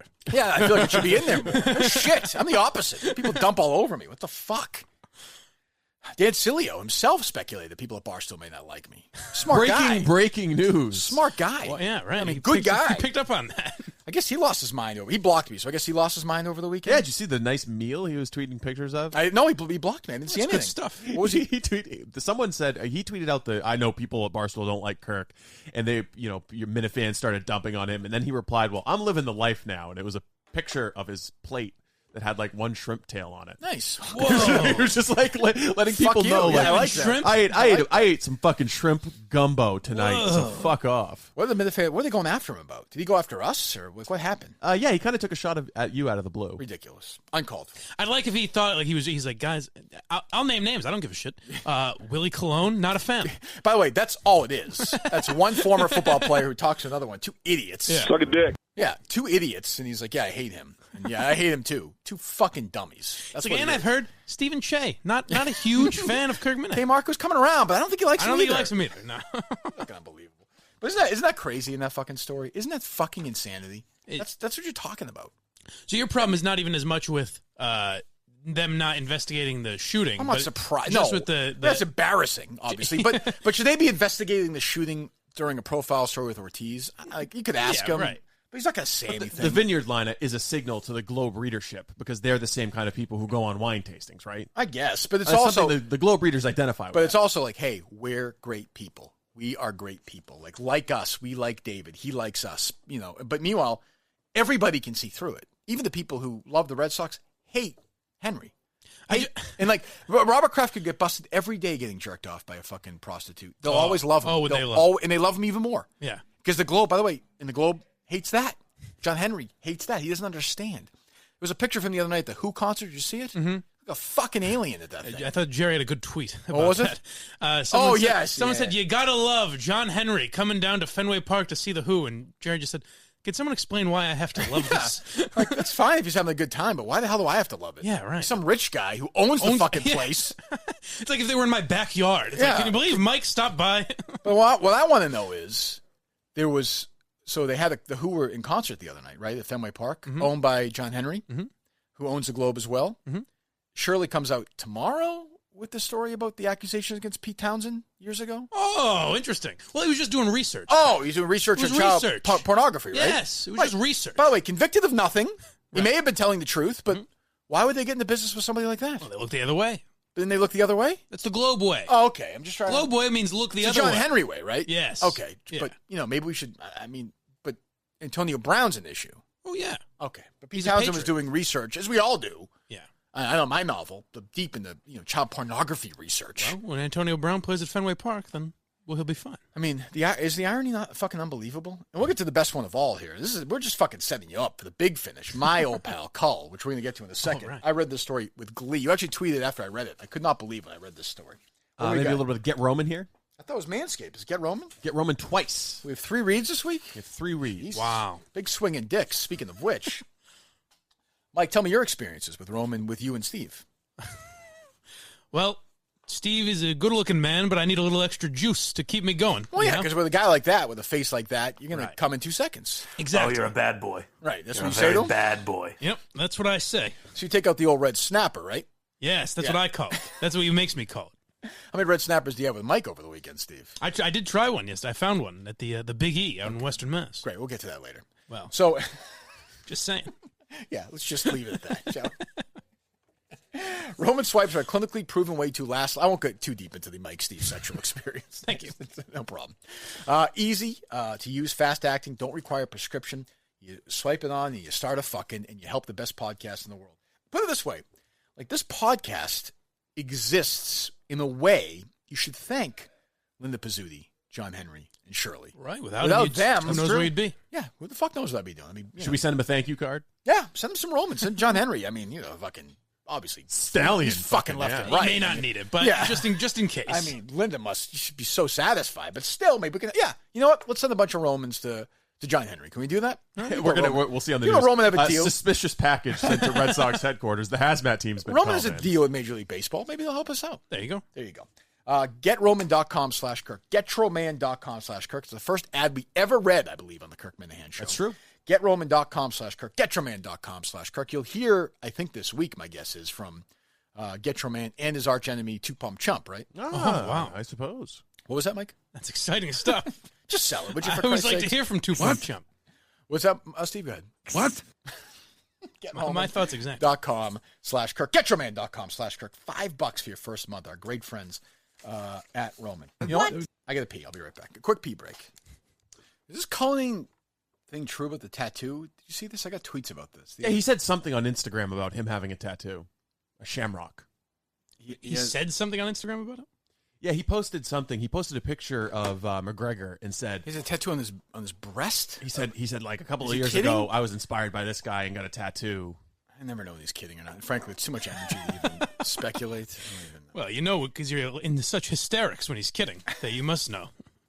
What was I going to... Oh, go ahead, Steve. We'll give you a couple minutes because I know you're in this story. So am I. I finished the other book, the Kavanaugh book, the ones that the right wing. Molly Hemingway. Yeah, the right wingers wrote it. So again, you have to look at everything. They're biased as well. Yeah. Right. So they're pro Kavanaugh. But this is fucking. This is actually fucking crazy. Well, I mean, everybody knows the backstory. Trump nominates Kavanaugh, and it looks like he's going to be confirmed. So why do you say everyone knows the backstory and then you give the backstory?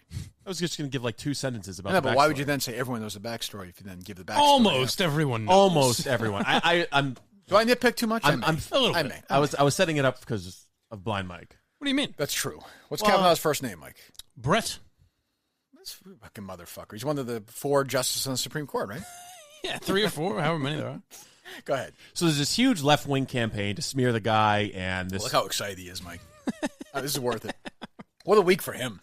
Ends with hot dogs, starts with Supreme Court talk. Go ahead. He's eventually confirmed to the Supreme Court anyway. Yeah, thanks to Susan Collins. Susan Collins comes up huge for the state hero. Oh my God, she's great.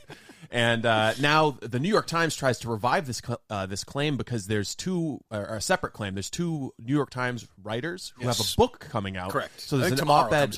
There's an op-ed teasing part of their book, and they revive this claim that when Brett Kavanaugh was at Yale, someone took Brett Kavanaugh's penis and put it into some woman's hand. Correct. And so that's an allegation of sexual assault that there's one witness to, I believe. Now, where I come from, that sounds like good old-fashioned fun. But continue. Stay out of it. So the thing that the New York Times left out of the We're op-ed... here with Brett Kavanaugh here. What's the name of your show? No apology necessary. No apology. Brett, Mr. Justice, talk about your past. And by your past, I mean your high school basketball career. You were quite a wrestler and player back in high school, weren't you? Did you like to party, Brett? I've never heard anything I mean, we about all like that, right? I mean, So tip back a few beers. When you were being nominated... it was free of controversy. That bother you at all? It was such a smooth process. No one was talking. I didn't hear anyone talking about it. In my circles, thoughts? no much saying. All right, go ahead, Steve. Sorry, didn't mean to get your way. Steve's upset. No, I was looking for the cut of him at his confirmation flipped hearing out? going, I like beer. I still like beer. I like drinking beer. Remember Alyssa Milano was there that day and she had that Sitting behind grumpy him. look Yeah, on her yeah. face. She's like, I'm not going to give him the satisfaction. That was just a crazy ordeal. Like, Why who's the the boss? fuck is Alyssa Milano at the confirmation? One of her hearings? old, one of his old clerks was there, and she had her the OK sign. Remember, her hands were crossed, and everyone's like, she's sending this fucking racist message to America. So the newest thing is at the end of this book, where they shit on Kavanaugh the whole time. Yes. Basically, the key witness for Ford, who was the accuser, was like, yeah, I don't. Well, there's 2 things. The new accusation that made this newsworthy was at Yale, and they left out of their op-ed that the woman who allegedly had Brett Kavanaugh's penis put into her hand has no recollection whatsoever of it. And told the authors of the book that does not believe. That seems also doesn't believe insignificant. Ford's story. No. Right. No. So cares? there's 2 for women cares? denying it. But Leland Kaiser is the friend of Christine Blasey Ford, the original big accuser, who says doesn't believe the story and was pressured by her friends. Yeah, she kept saying and by they huge, kept saying huge to her, political interests. Yeah, change your story. Yes. And she kept saying, well, I don't believe it. Like, you want me to lie and say this man raped her or assaulted her? But I'll tell you, this backfired big time because I think this actually created Trump voters. I think a number of people saw what happened to Brett Kavanaugh and said, this is fucking nonsense. I think that's all this shit. Yeah, I think the stuff we just did the first 45 minutes of is why Trump's going to win. Like, in a weird way, you're right, not just Brown, but bigger issue. The education of Brett Kavanaugh, an investigation. Reporters Robin Pogren and Kate Kelly quietly admit that Christine, this is from the Federalist, just so we know what we're dealing with here. Quietly admit, Federalist is great. Quietly admit that Christine Blasey Ford's lifelong friend, Kaiser, did not believe her friend's tale of sexual assault at the party they both supposedly attended. She was named as Ford by a witness, one of 4 who denied any knowledge of the event in question. The book offers no evidence in support of the allegations, but they write this in this book. These are New York Times reporters. Their, quote, gut reaction was that her allegations rang true. These are reporters. That's fine to have gut reactions. We have gut reactions. My gut reaction is that something happened in Ford's life, and maybe she got her stories who knows? And maybe something happened, but I don't think Kavanaugh did it. My gut reaction is that actually Antonio Brown did do something. Yeah. We all have gut reactions to everything. Well, the problem is one of those gut reactions is correct. The correct gut reaction. Exactly. What do you mean? The Antonio Brown gut reaction is right. You think he did something. But your gut reaction on Kavanaugh is wrong. Your gut reaction has to fit the political. Yes, that's correct. You're exactly right. That gut instinct is that Ford and Kavanaugh grew up in roughly the same area, and she dated one of his friends. Kaiser got on a date, maybe even 2 dates, they're not sure, the reporters, with a friend of Kavanaugh's. None of this means that Ford was in fact assaulted by Kavanaugh. That's stuff. But it does mean she has a baseline of level of credibility against an accuser.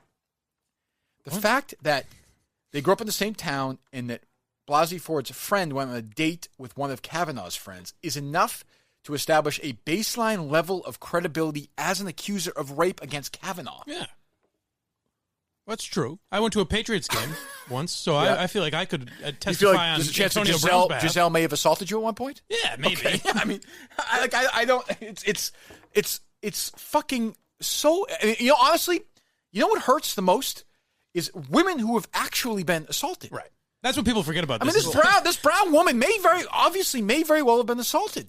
Right. But now everyone's because of shit like this. These women are going to make hundreds. They're going to sell hundreds of thousands of copies of this book, and wonder. they're already getting I ready wonder. to. They're already getting ready to impeach Brett Kavanaugh from the Supreme Court over this book. Relax. Take it easy, Steve. You're here now. That's not going to happen. Nobody. You think Brett Kavanaugh's going to be impeached from the Supreme Court? No, but they're going to try. Who's the president of the United States? Donald Trump. Okay. Do you think Brett Kavanaugh's going to be impeached? No. Neither do I. There's no chance that's going to happen. And before the book ends, reporters dropped this. They call it a bombshell in the Federalist. Again, which side of the aisle would you say the Federalist? They're great. Yeah, it's far right. Right. We spoke multiple times to Kaiser. This is in the book. Who also said she didn't recall the get-together or any others like it. In fact, she challenged Ford's accuracy. Read the sentence to tell me if you think she's challenging Ford's accuracy or if she's calling her a liar. I don't have any confidence in the story. That's at the end of the book. We have finally, I think, arrived at the craziest story of all time. Yeah. This is the craziest story of all time. Well, who cares what people remember? It's kind of just what fits the right narrative, right? Like that's what's best. Judge Kavanaugh would probably vote to repeal Roe v. Wade, so he's probably a rapist. Yeah, definitely. Right. If that's what he thinks. Yes, I mean that's it, and Trump appointed him. Yeah. Now think about this. So we can do a couple more minutes on this. It's fine. Let me paint this picture for you. You think that was bad? Trump gets reelected. A whole nother wave of madness. Amy Coney Barrett, baby.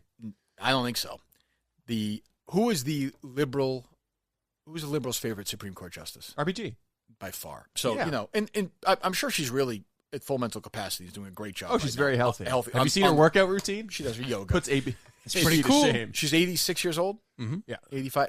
So she's going to not. She just survived pancreatic cancer, which is great, wonderful, and she's had a great life, wonderful. Hope she lives to be 100, but she's probably not going to. So Donald Trump is going to nominate the person to replace her. And if you think he's putting a woman on there just to make people happy, you don't know who the fuck you're dealing with. He's going to go fucking crazy. It's crazy. Now, it'd be great if he nominated a African American woman for the position because these fucking people would not know what to do. He might do something. They like wouldn't that. know. They wouldn't know. They wouldn't know what to do. Yeah. Well, there was an Indian guy on his short list, but I think One of the best moves- Amy Coney Barrett's going to be. Yeah, she was the sort of presumed runner-up. One of Trump's best moves while he was running for president was list the people he was going to nominate because the extreme right wing didn't buy into Trump, like the religious right didn't buy into him. And they saw that list and they're like, oh, fucking great. Done. We're good. Like these guys are anti-abortion because I mean Trump, you think Trump cares about abortion? No. I mean really. Unless he needs one. Right. So but that's a great move. But I think this is the craziest story yet. I mean really. These people who hate Trump get together and tell a story. I'm not even talking about Ford. I'm talking about all these other people. I don't know what the fuck happened with Ford. I don't know.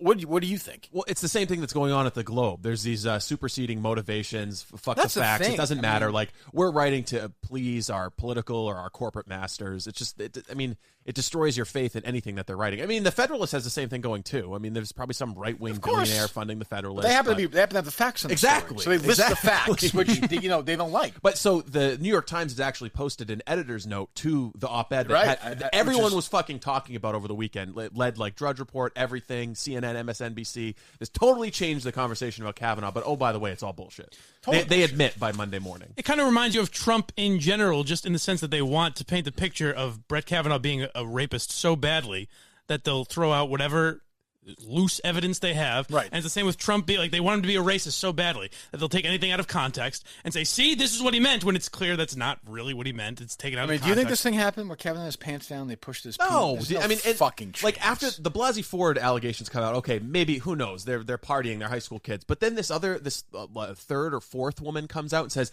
"I saw Brett Kavanaugh drugging punch and standing in line for gang rapes at high school parties." I mean, and the senators, like Dianne Feinstein, brings this up like this fucking is credible. Right. I mean, it's just, I mean, again, it would never happen on the other side, ever. Say whatever you want about the right. When would that happen? I don't like to hear Steve victim blaming like this. I even hate this. It triggers me. This woman's treated like a goddess in the world now, and I'm sure she's done some great work. But, I have questions about the Anita Hill story. I know you can't say that, but I have questions about it. Whoa, but you can't. Very bad. But you can't ask those. Ironically, lawyers get upset when you ask questions. Yeah. When you're trying to find the truth. Now, if Clarence Thomas did all these things, great. Okay, then do it. But you can't even ask. It's gone. The capacity to ask questions are gone. And you're right. 2020 candidates want Kavanaugh impeached. They're all going to try and top each other. And then they're also they want to stack the Supreme Court too. Right. So Trump is attacking our institutions, but they want to railroad a guy off the Supreme Court and then stack the Supreme Court with liberals. Yeah. What do you think of that, Mike? I was going to ask, what do you think would happen if a candidate defended Kavanaugh? Would they be done? If a candidate, let's pick or would they start to get some people that don't really want to vote for Trump but feel like they have to? No. You know what I mean? So Andrew Yang might be the only one who would come out and defend. So you're saying, right? So you're saying if like a real candidate, like a top 4 candidate, I don't know, Kamala Harris. Yeah, she's not going to. She's the fucking Joe Biden. Right. Kamala Harris is the one that got the ball rolling. Right. With 4, they sent it to her. Joe Biden, let's see if he could wrap it around his fucking head, and was like, and had a moment of clarity and said, "Listen, this is been proven false. They don't believe this accuser. It's not true. New York Times has printed a retraction. I have questions about it. Let's let the process play out. He'd be sunk. He'd be sunk. Yeah, which would be crazy, but would happen. Sad. That's the world. One day this week we're gonna be reading a Globe or New York Times op-ed from somebody demanding that Kavanaugh be impeached. Just ignoring the fact that this is bullshit. It's fucking crazy. It is fucking crazy. But you were defending your guy Yang, right? He almost lost me, and then he won me back. I'm back in the Yang gang. So, all right, Mike, this is your world comedy, right? And your world racism. So, give me a little backstory here. Shane Gillis is a comedian, and he got SNL. He's a very funny comedian. He is. And you think that was a funny cut? I think you have to listen to the podcast to kind of get the context. What's his rank in the Klan? He essentially on that podcast and kind of in his stand-up is like playing a douchebag character. A little bit like Dice. Sort of, yeah. Bit, yes. I mean, like I've listened to the podcast a little bit. I listened to the clips and everything. I don't think he's that funny, but that's okay. Yeah, I think he is, but that's fine. So I think it comes from the same place whether you think he's funny or not. So he made some anti-Asian jokes. Yeah. Right. Do we have some of the sound? Damn, Chinatown's fucking nuts. It's crazy, dude. It is full fucking China. Dude, it's fucking Chinese down there. I wonder how that started. They just built one fucked up looking building and people were like, all right, no one said anything. Let the fucking chinks live there, huh? Well, they built these fucking like huge Shanghai house. The first one must have infuriated everyone. They were like, I'm pissed what now. the I go fuck? down there, I'm like, what are you guys doing? So it's basically Get this these for ducks compliments, out of right? that window. Yeah, it's not funny. I mean, And that's fine. If you don't think it's funny, that's you thought fine. that was funny? Huh? You thought that was funny? Not that particular guy. I think their podcast is funny. Good, wonderful. So that happens, and as we are in the world now today, the minute this guy gets added to the cast, people start looking in the SNL, past. yeah. And, I don't think I said that. Right, SNL. So they start looking in his past, and I think the same time they added the first ever Asian to the cast, right? Right. Same day. So I was like, holy shit. Like, now we're in this weird world where it's like Lorne Michaels going to fire somebody for their comedic past? Yeah. They're not going to. No. Well, because so the second I saw that Shane Gillis got SNL, I said, "Oh my God, they're gonna fucking murder him. They're never gonna let him on there because I know his comedy."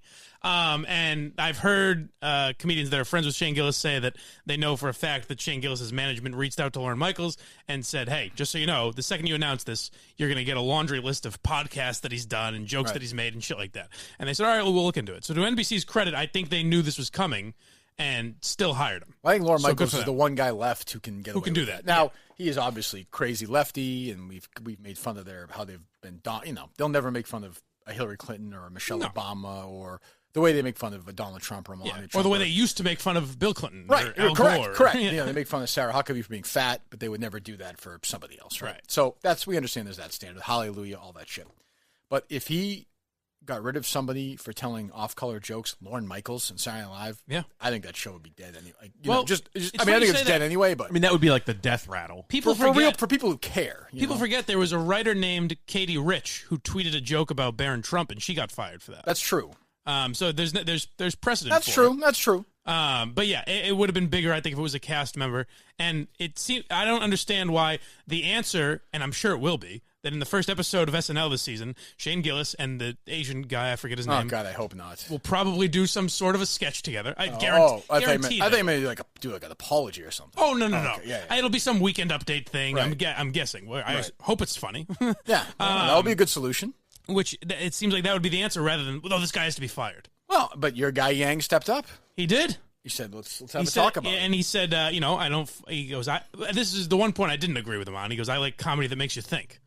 And I was like, well, it shouldn't have to make you think. Comedy makes you think is fine too, but like it's comedy, good too. But comedy that doesn't make you think is also fine. I'm not a big fan of telling comedians don't do this or don't. Like, what is the point of that? That's where you lost me. But then he said, for the record, I don't want Shane to be fired. I'd love to have a discussion with him if he's open to that. Blah blah. And I said, all right, Yang, I'm back in the gang, my friend. Good. So you still have his. Still got my still vote. Your endorsement. Still has my full endorsement. Huge. So as of right now, he's a member of the cast. So God knows what else they'll find about this guy. You know, if you ever said the N-word, has he? It wouldn't surprise me. Ooh, would he be sunk then? I don't know, because again, given the context, he doesn't strike me as a racist guy or anything like that. Mike, I don't really think the context matters. That doesn't matter. I understand. But what I'm saying is, I'm not saying Mike Geary's in charge. What I'm saying is, if it's out there, SNL would know about it. Like Lorne Michaels would know about it. But if there is, then NBC goes to Lorne Michaels like, listen, we're not talking about fucking, whoever here. We're not talking about some massive cast member. Right. That's we're not fair. Talking about. I don't even know who's the biggest cast member on there now. I don't even know. Probably Pete Davidson. Oh Jesus. Yeah, or Michael Che or Right. Colin Jost. Sad. Right. Yeah. Jesus God, the world has changed, huh? That fucking show is at that point now. But whoever, stars of the past. It's not whoever. It's just not. We're not talking about fucking Adam Sandler here. Right. So. Whatever, Kristen Wiig. So let's Will Ferrell. Let's move on here. I could see that happening. That's fair. And that's a scary time. It's a scary time, but SNL's irrelevant anyway. I mean, really. Yeah. Well, my whole thing with Shane Gillis is like, I don't think there's anyone that listened to that, and you can say it's not funny. That's fine. But I don't think there's anyone that listened to that and thought the guy was actually a racist. Like, that's not what he was. He's talking into a microphone. I don't know. I listened to it and I was like, he's just dropping cheap racial epithets for shock you know this problem there, Mike, is I wouldn't fire him either. He's not funny about it. He's just casually I guess that's what it seemed like he was just going for cheap shock maybe factor that clip points. wasn't funny. I think he's funny as a guy, and that podcast is funny. And that's kind of their shtick, is that they're playing douchebags. Whoever tried to fuck him over by taking that cut and make him look like an unfunny racist, they did a very good job. Very good job. But I'll say this: it's gone though. I mean, he survived it. I think. Yeah. Unless there's other sound, he got. Well, through he the did it right, and he did it in a way where he apologized without apologizing, which I think that was even. I don't think he can apologize at all, because that's what they want. They want to get blood, but he didn't fully apologize, and NBC stuck by him. So I think they went about it the right way. Yeah, I'll be curious. Like I said, I'll just be curious to see if anyone's digging. That's all it is. Once sure somebody starts digging. But what's the motivation to just dig? I mean, I suppose like Ruin people's life. BuzzFeed will get the clicks. Are you serious? Like BuzzFeed will get the clicks, but where it's a political situation, I understand like political motivations more than just like trying to ruin somebody at SNL. No, you get the attaboys, and it's every year they look up, they say, hey, these are our new cast members, and they go, okay, let's search these words on Twitter, see if they've ever tweeted them. Anthony Jeselnik had said something along that. He goes, I'm appreciating the American tradition of trying to ruin new SNL cast members. Yeah. On the happiest day of their lives. Yeah. Oh, God, what? No, but yeah, that's just what they do. Every year you get the list and you look them up and say, whose life can we ruin? And that's the problem with guys like Shane. I'm surprised a guy like Shane Gillis would even try to get on SNL, just because that's going to happen at a place like that. Yeah, I guess. I mean, it's SNL, I guess, but it doesn't mean anything anymore.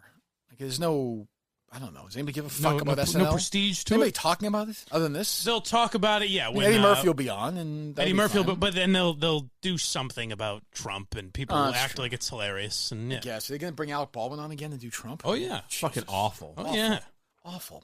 All right, support from this show comes from Manscaped, #1 men's grooming. It's precision engineered tools for your downstairs area. That's right. So I mean, all of us have hurt our balls while shaving. It's one of these things. I mean, I was just talking to the guys in the hallway out there. And by the way, what a conversation that was out in the hallway when I got my water. Did you listen to these two fucking guys gabbing about, like, what the fuck deep conversation were they having? I thought that was cute that you two gals ran to the bathroom together. That was nice. Do you bring your water into the bathroom, Steve? Yeah, why? It just seems strange. I don't know. I like the long pauses when you ask him a question. You being walked into something? I left it outside the bathroom. It's weird to bring it in there. You're going to leave it outside, not under your supervision, so one of those guys could roofie you or something? I don't think that's going to happen. Here seem like nice fellas. Studios, that looks a little strong. So you bring it in, what do you put it on the floor? No, I just set it on the counter in there. Would you do that, Mike? Not necessarily. I don't know. urine and shit, and it Yeah. wouldn't be for me. Oh, it wouldn't bother me from that aspect. Putting it on the counter, that'd be fine. Okay, thanks. Anyway, Jesus. All right, so You're talking about whether or not the guy brought Yeah, I water know. into the You're bathroom. acting like And you act we tried to dive bomb would you bring water in the bathroom ever? Would you bring up some of your drinking into the bathroom? Yeah. You would? I have many times. Pig. All right. Anyway, so Manscaped, we love it. First of all, plain and simple. You don't want to be chopping your fucking dick off or your balls while you're shaving. Nobody wants to cut their dick off while they're shaving. That seems like a terrible thing to happen. And by the way, if people aren't using Manscaped, I've seen this story. I see this 15, 20 times a day. Guys are shaving their fucking balls and cut their dicks off. All the time. It's an epidemic. Like, Yes. It happens all the time, every single day. And we're in a world now where I don't need to prove it. It happens. Right. I'm It just telling you that. happened. If you don't And believe me, Manscaped is trying to put a stop to yeah, it. if you don't believe me, you're anti that, and we'll fucking shame you. So there you go. With Manscaped, you will never cut your dick off. You'll never cut your balls off. You'll never even fucking bleed. Not a drip. Not a drip. If you drip a drop of blood, bring it in here. Mike will fucking lick it. He'll put it all over his fucking face, and it'll stay on his face for a month. Right, Mike? You're damn right. Good. 20% off free shipping with the code Kirk at manscaped.com. The best below-the-belt grooming there is. They've been, again, almost a day one sponsor, Manscaped, very early on. Very loyal to the Minifans as well. 20% off and free shipping with the code Kirk at manscaped.com. And when it's Manscaped week, it means one thing. Steve's getting some dick pics. Plain and simple. Big Steve 207. That's for right. those of you on Yes, Twitter. or at Kirk Min Show, right? That's right. Yes. Yes, direct message. Steve, pictures of your dick, nice and shaved. Steve will look at them and then send you one in kind, correct? Yes. Good. Plain and simple. There you go. 20% off. Free shipping, the code Kirk at manscaped.com. 20% off.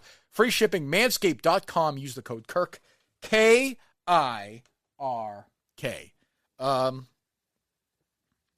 Should we do Cullen today or tomorrow now? I wonder. What do you think, Steve? Well, the story's a couple of days old anyways, so it's not like it's going to turn into a pumpkin if you save it for tomorrow. That's true. It won't turn into a pumpkin. Good point. Is that a phrase? It's a fucking metaphor from Cinderella. I understand. Holy fuck. No, I we understand. We got it. Trust me, I'll tell you I understand it. It's just, I've never heard anybody under the age of 130 say it. The oldest 30-year-old in Turn the into a world. pumpkin. By midnight, you mean, right? Yeah. Hey, let's save it for tomorrow. Let's get out of here and paint the town red. Come on. I wanted to get to the Ev Singleton stuff. So do I. Good. We'll do Cullen tomorrow. Because I'm going to have some, the Cullen thing is fun. Yes. It's actually like, it's going to bring me joy. I think we're going to have to try on your Irish accent again. It's been a while, hasn't it? Rastafarian minute. It's like a mouse pissing on a thing of cotton, right, Steve, in the middle of nowhere. I'll tell you, those dames. Can you blame Brett Kavanaugh? That gal had some nice stems on it. Yeah, you're right. It's not a pumpkin. Give me Danielle's lead this morning, would you? That'll make me feel good. Obviously. Oh, hold on. Am I going to enjoy it? Obviously. Does it tie into anything? No. Okay, good. I was thinking. But Hold on. It was another. I don't know if you cut it this way, Steve, but I think it was another abrupt one. Oh, really? Where like they're talking and all of a sudden. I have an idea for the show for the rest of the week after today. Tell me if you think this is a good idea, Mike. Okay. I want Steve. Here's the deal. We can't listen to the lead. Okay. Steve is going to listen to Danielle's lead or Greg's or whoever, and just drop it out of nowhere in the middle of our show. Ooh, I like that. Conversationally. I like that a lot. It's up. You get a little power, Steve. So we'll just be talking like we're talking right now, and then all of a sudden Danielle will. Even the honk says. Not what I'm says looking he's for. gone. All right. A woman in Missouri that's is today. fighting. Yeah, I was trying to play Gotcha. the Good job. abrupt Good job. cut. No, Yeah. good job. So the honk is saying who's gone? Who's the honk? What's going on? The honk is Fitzy because he's Fitzy, so okay. pro-Patriots. Well, I mean, this show is a massive rating success, I've heard, too. We'll get to that in a second. Yes. So Even the and Guskowski is gone, I believe. Oh, if I okay. remember That's what it correctly. was. Yes. So Danielle jumps in with what? We'll find out. We may. even the honk says he's gone. All right. A woman in Missouri is fighting to keep her 3 emotional support monkeys. Really? Yes. Who wants to take them away? Her neighbor and the city council in Creve Missouri. The neighbor reportedly complained to the city council saying that these are essentially wild animals. They belong in zoos and they could potentially transmit hepatitis.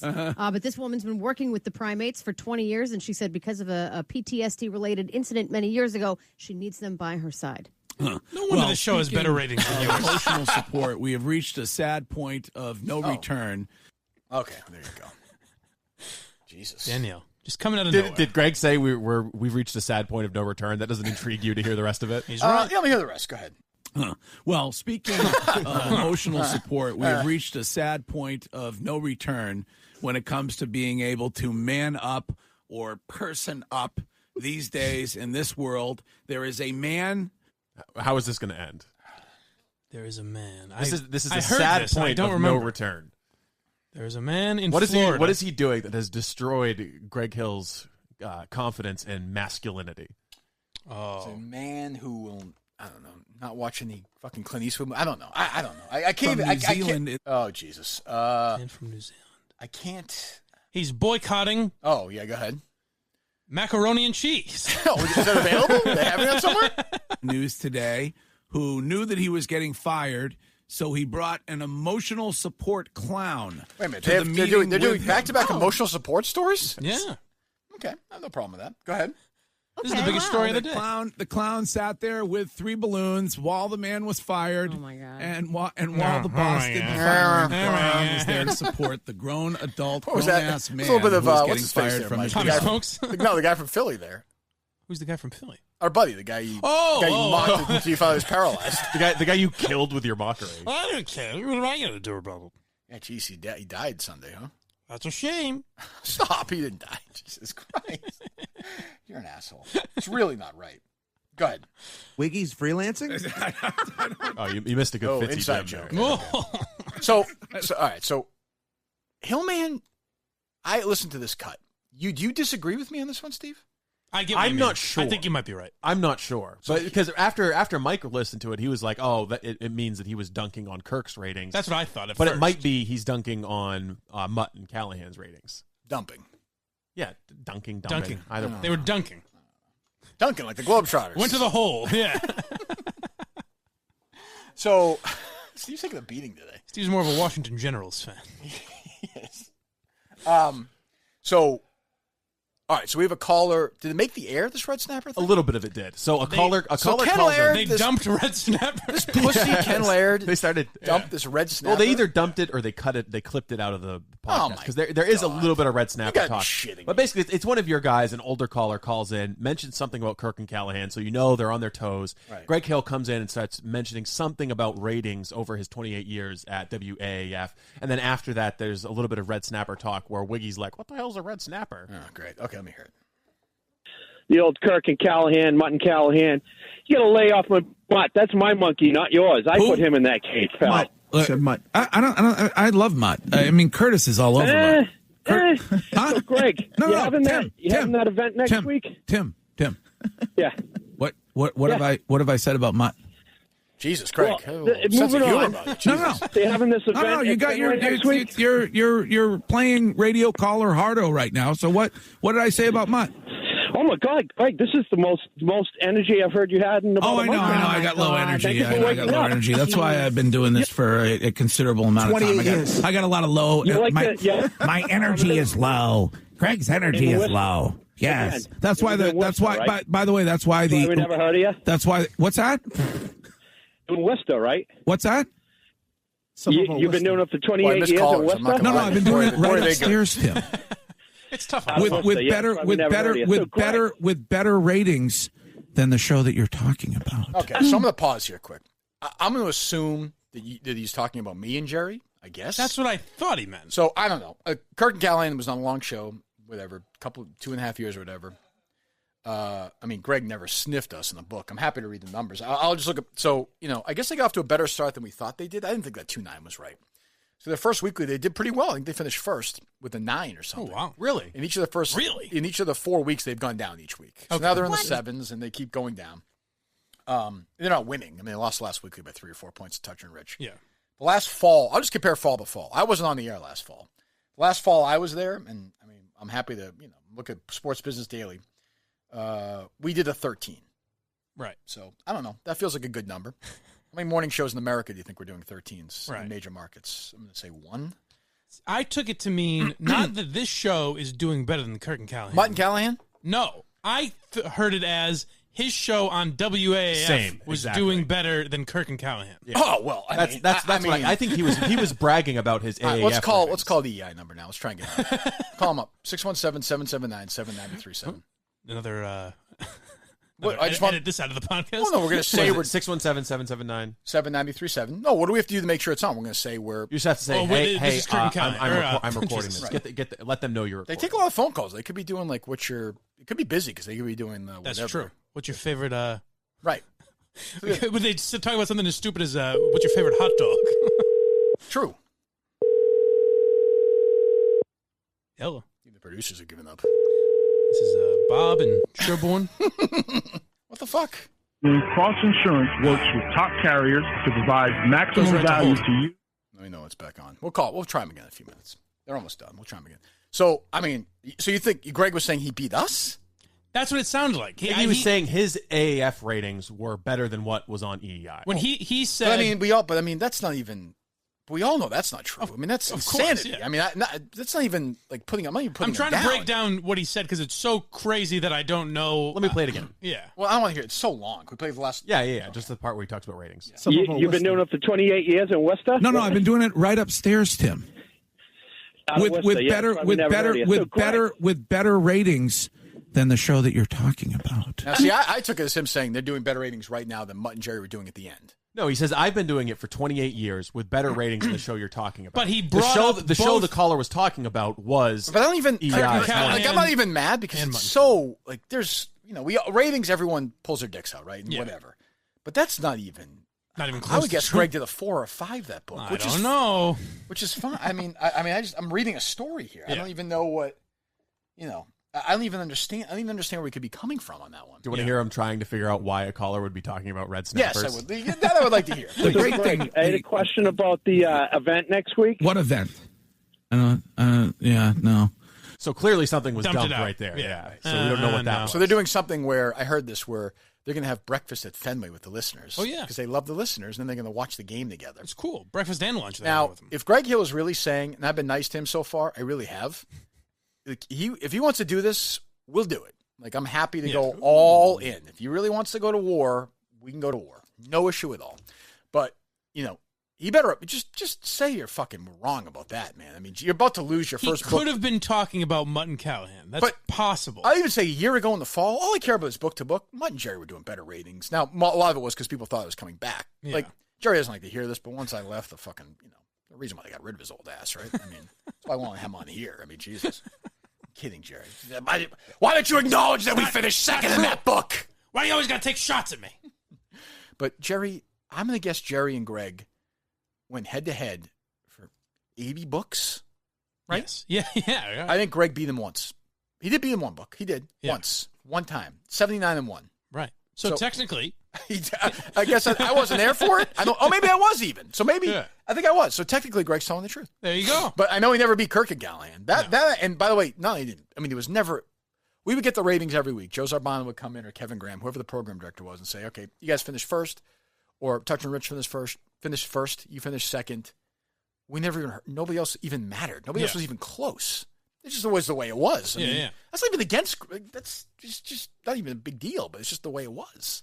If you listen to this show every day and you listen to that show, like, there's no way in the world people would ever listen to that show more than ours, ever. Right. I knew of Hillman because I worked at Intercom, but I never heard anyone mention that show to me. I didn't know who Greg Hill was until it was announced that he was taking over. Steve worked in Boston radio.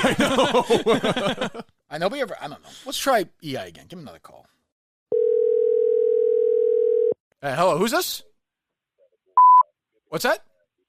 Stiz, hi, it's Kirk Minihane with the Kirk Minihane Show. You're live on the podcast. Would you like to come on with Greg? Were there any actual Dolphins fans Put us on hold. There you go. So there you go. Peace, bro. Another pussy. Like what? If I was Greg Hill, grimy. I would fly in and be like, oh my God, he's in the would actually get an audience. If you were Greg Hill, you would fire a producer who didn't put that call through. Yes, I would. Of course I would. If Fred Toucher called the show and was like, I want to come on, be on 2 seconds. That's the thing, is like to not even say, hey, Greg, Kirk's on the line. Do you want to talk to him? Peace, bro. Yeah, peace, bro. I don't understand why you wouldn't. We could leave that, right? No. We identified ourselves. You said you're on the air. Yeah, but I mean, we recorded him. He didn't consent. He hung up. It's just a gray area that I don't want to be in. You've already been. You're in the middle of a lawsuit for doing. What are you sue us for? What would the lawsuit possibly be? It's a violation of the wiretapping laws because Massachusetts is a one-party state. You said you're live on the podcast. Yeah, but so it's one party. We recorded him before. So now we're going to leave that out.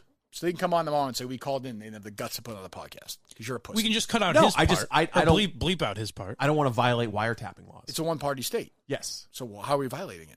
Because they didn't know that he didn't know he was being recorded at the beginning of the call. I just said he was live on the podcast. Yeah, afterwards. It's a gray area. Afterwards, legally. where? It's a gray area legally. After he answered the phone, technically. If you want to keep it in, we can keep it in. Am I supposed to do it before he answers the phone? If you want to keep it in. Am I supposed to telepathically tell him?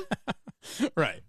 But I guess the idea would be that you're supposed to text him and say we're recording. No, you don't have to text him. You just have to say, hey, I'm going to record this just like you did with Curtatone. That's why the Curtatone thing is not going to be a big deal. Yeah. I just don't want to get sued. So yeah, 1, 2, 3, 4 weeks in a row since they started, their weeklies have gone down. The last 4 weeks, which is, again, their numbers are okay. They're much better than I thought they'd be. But, I just don't, the shit like that just drives me nuts. So whatever. So, Minute fans, go ahead. Let's go ruin their lives. Call them as much as you want. Let's just fucking batter them for the next couple of weeks, and because they hate it. You can tell they hate it. Rich Mandarin, get on the case. Yeah, let's get going here. Fucking, I had forgotten about them essentially. Yeah. Until that bullshit. So I actually took it. So you take it now that he's just saying he beat me and Jerry. That's what I think that's saying, how I took it. For 28 years, when he was at AAF, he's an old radio veteran, and he was beating whatever EEI had on up against him. Yeah, that's how I. Better than the show that you're talking about, and the guy was talking about Kirk and Callahan. So that's how I took it. Yeah. Okay, geez, that's a problem. Who knows? I don't know. I'm sure it's not easy for him too. I don't know. All right, what else? Anything else before we wrap things up today? Well, F. Singleton. F. Singleton. Yes, yeah. Boy, so I listened to some of this. Fucking terrible. Jesus. Oh, he's the worst. Oh, my God, is he bad. A humorless asshole, too. Like, Jesus Christ. Just a total fucking baby. And I thought he was like... and on the joke, right? I thought it was cute the first time he did it, but now it's just like, oh, God. I was aggravated listening to this. Yeah. Like, talk about the guy, it doesn't work in my world where you say, hey, go listen to this podcast. It was really awesome. We shit on it. But we play it the whole time. We tell people to download it. We say the guy's name. Right. We retweet it. Right. Like, you're not going to... I'm going to guess, I don't know anything about his podcast history. This had to have done more than every other podcast put together, times like 10. I think he said it was his second most popular one. Sure. What was the highest? So, right. I mean, you believe that? Well, I did see you talked about Kemba Walker. That was probably an interesting... I understand that. So I don't even... I thought he would be like, oh, that's kind of funny. First of all, he shit all over one of us. So... We can't shit all over him? Right. Like, he shit all over Mike, which was funny. Right. It was great. It was funny the first time. This time it was like him trying to explain why he was serious. And it's just like, all right, dummy. Did you make your way through this or no? I stopped when he was done. I don't know how much longer it lasted after that. Oh, it was only like 11 minutes. You made it all the way through? Yeah. Oh, then I think I made most of the way. I tapped out after like 6 or 7 minutes. It was just boring. He doesn't make a point. The thing he's mad about is that you said he never gets to a point. He never gets to a point about that. So he gets. I don't understand why Kirk says that. I don't get it. I don't understand. That Wayne Bendison? It's a mix. Pick someone special, I guess I can say, to be able to play that loser card. And guess what? You're that loser. So that's why you have the job. That's why you're getting the big bucks now. He's putting on his tough guy jeans today. I didn't mean it to be an insult. F. Singleton, the tough guy. I didn't mean it to be an insult. Are you that fucking stupid? He didn't mean it to be an insult, Mike. This guy's a loser. He sits at home following 20,000 people to try to get a follow back, praying that he can get some numbers up. You guys are fucking a loser. Like, talk about this guy. But so are you. I mean, to be fair. Sure, but I have a sense of humor about it. Jesus Christ. Hold on. This piece of shit. Relax. You personify that loser. You what? Shtick. Personify? You are the loser on the show. You play the loser on the show. It's now a shtick that you can't ask a question in an interview because you're a loser. Like, you just play that loser. All I know. Yes, is what I'm hearing on the show. I said, hey, Dice, do me a favor. Interrupt me when I'm trying to ask a question. That's why because I'm the loser on the show. But he starts it by making the whole thing makes no sense. He's a fucking idiot. And, if you're going to do a podcast about me... here goes nothing. Hold on. If you're going to do a podcast about me, I'm going to play it just because that's who I am. Mm-hmm. But I was like, okay, clearly he's responding. Maybe he'll have some fun. Maybe he'll have a couple of jabs. I thought it would be one we wouldn't play because it would have been like, Kirk gave me the business, and then that would be it. Weird. Go ahead. Better late than never, I guess. But this is my response to Kirk Minihane, Blind Mike, and Steve Robinson on the Kirk Minihane Show. So if you missed it last week, I released a podcast. It wasn't the longest episode, but it was still 20-plus minutes of just me praising Kirk, saying how much I liked him, saying multiple times he's a genius and a mastermind. But that turned out to not be, it wasn't good enough for Kirk. It wasn't good enough for Kirk because less than 48 hours later, I'm listening to this on one of their episodes. This fucking asshole one of the great assholes in history, Evan Singleton, who hates me, and I hate him now too. Fuck him. What was my issue with him? What was my issue with him? Is that anyway? not pretty? Your issue was that he said you were great and said you were a genius, but never explained why. I think he said I was going to kill somebody, right, or something? Oh, yeah. He said by the time this comes out, who knows if Kirk Minihane could have murdered someone. It's true, I guess. He goes on to explain why that was not an incorrect prediction. But not really, because he can't fucking explain anything. The direct guy that I was saying, I've loved so much, he's inspired me to do my own podcast. What if I inspired him to do? I don't get why. He's got a little Alex Jones. He's made in your image. No, he doesn't. No, he doesn't. Come on. I've only got 3 voices. Find somebody else. But why you hear him, there's nobody that seems less inspired by me than this guy. No, yeah. Ev Singleton Unleashed. Ooh, the madhouse. Did you say, was it Norm? Yeah. No one's ever been more leashed. All right, look out. I'm unleashed today. Look, Ev Singleton's going to talk about Kemba Walker. Everyone batten down the hatches. This guy's about to go off. Ends up calling me one of the great assholes in history, so I didn't exactly see it going that way. I didn't see a praiseful podcast turning into me becoming an asshole, and the Minifans definitely followed suit into my messages and stuff. Well, that's not right. Imagine the time it takes to follow 16,000 people on Twitter. It's a lot. What does your timeline look like? Oh, you're not even looking at your timeline at that point. There's no way. If you get up over 2,000 or 4,000 people, you're not even following. So you're just following them so they follow you? Yeah, of course. Yeah. Well, what good is, why, what does that do? Just for the follower Then people think, wow, Ev Singleton has 20,000 followers. Can I be like Ev Singleton someday and do a horrible What made this idiot think he could talk into a microphone? Me. It's my fault. I inspired him. Yeah, right. I feel like I follow too many people. I follow 361. Yeah. I feel like that's too much. I try to cut down on mine. I have like 300 more follows. But what good does that do? You get more information in your time. And by the way, just to give you an idea of my world, some of the last people I've followed, the Kirk Minihane Show Discord, Little Alex Jones, Rich Mandarin. I mean, this is the entire, and then all the, I follow a whole bunch of Barstool people. Yeah. Who, by the way, I really don't want to follow anymore. But yeah, I've unfollowed some. Have you? Who have you unfollowed? Like Fran and some of the basically anyone who tweets about The Bachelor. You can unfollow anyone that doesn't follow you back. That's generally the rule. Yeah. Is that true? Yeah. Okay. Someone follows you can unfollow them. That's rude. It is? It's in poor taste. Do they know this? Huh? Would they know this? You can eventually, yeah. I'm saying, but would you? I would. Oh, yes. I take an accounting. So here's big a baby as this guy every couple months. You do, really? I have a list of grievances. If I had followed you, would it be a big deal? When I followed you, was it a big I would day? notice. When you followed me? Yeah. Oh, yeah. Did you like a fist pump or no? I don't know about that. Yeah, I just kind of said, yes. Yeah. Me and Ev Singleton high-fived. Lucky a day it was for me. It was wonderful. Never looked back. Here's Ev beginning the blind mic. Oh, Ev Singleton has more Twitter followers than you do, Mike. Yeah, sure. Let's get to work on that. I could buy 5,000 more, too. That's true. Go ahead. The blind mic thing? I guess I got to give him a little shout here because Blind Mike. I'm waiting with bated breath. Ev Singleton's going to give me a little shout. What did you just say? I can't wait. What did you say about Mike? He said he pointed out that he was blind. Right, he did. He did do that. Yeah. So let me tell you. Blind Mike is blind. That's true. Yeah. Genius, this guy. Blind Mike, I stated how he was blind. Mm-hmm. That's a fact. I also stated how he appears to be a loser. Hold on. Little Alex Jones. Is Blind Mike blind? That's what you believe. What do you mean?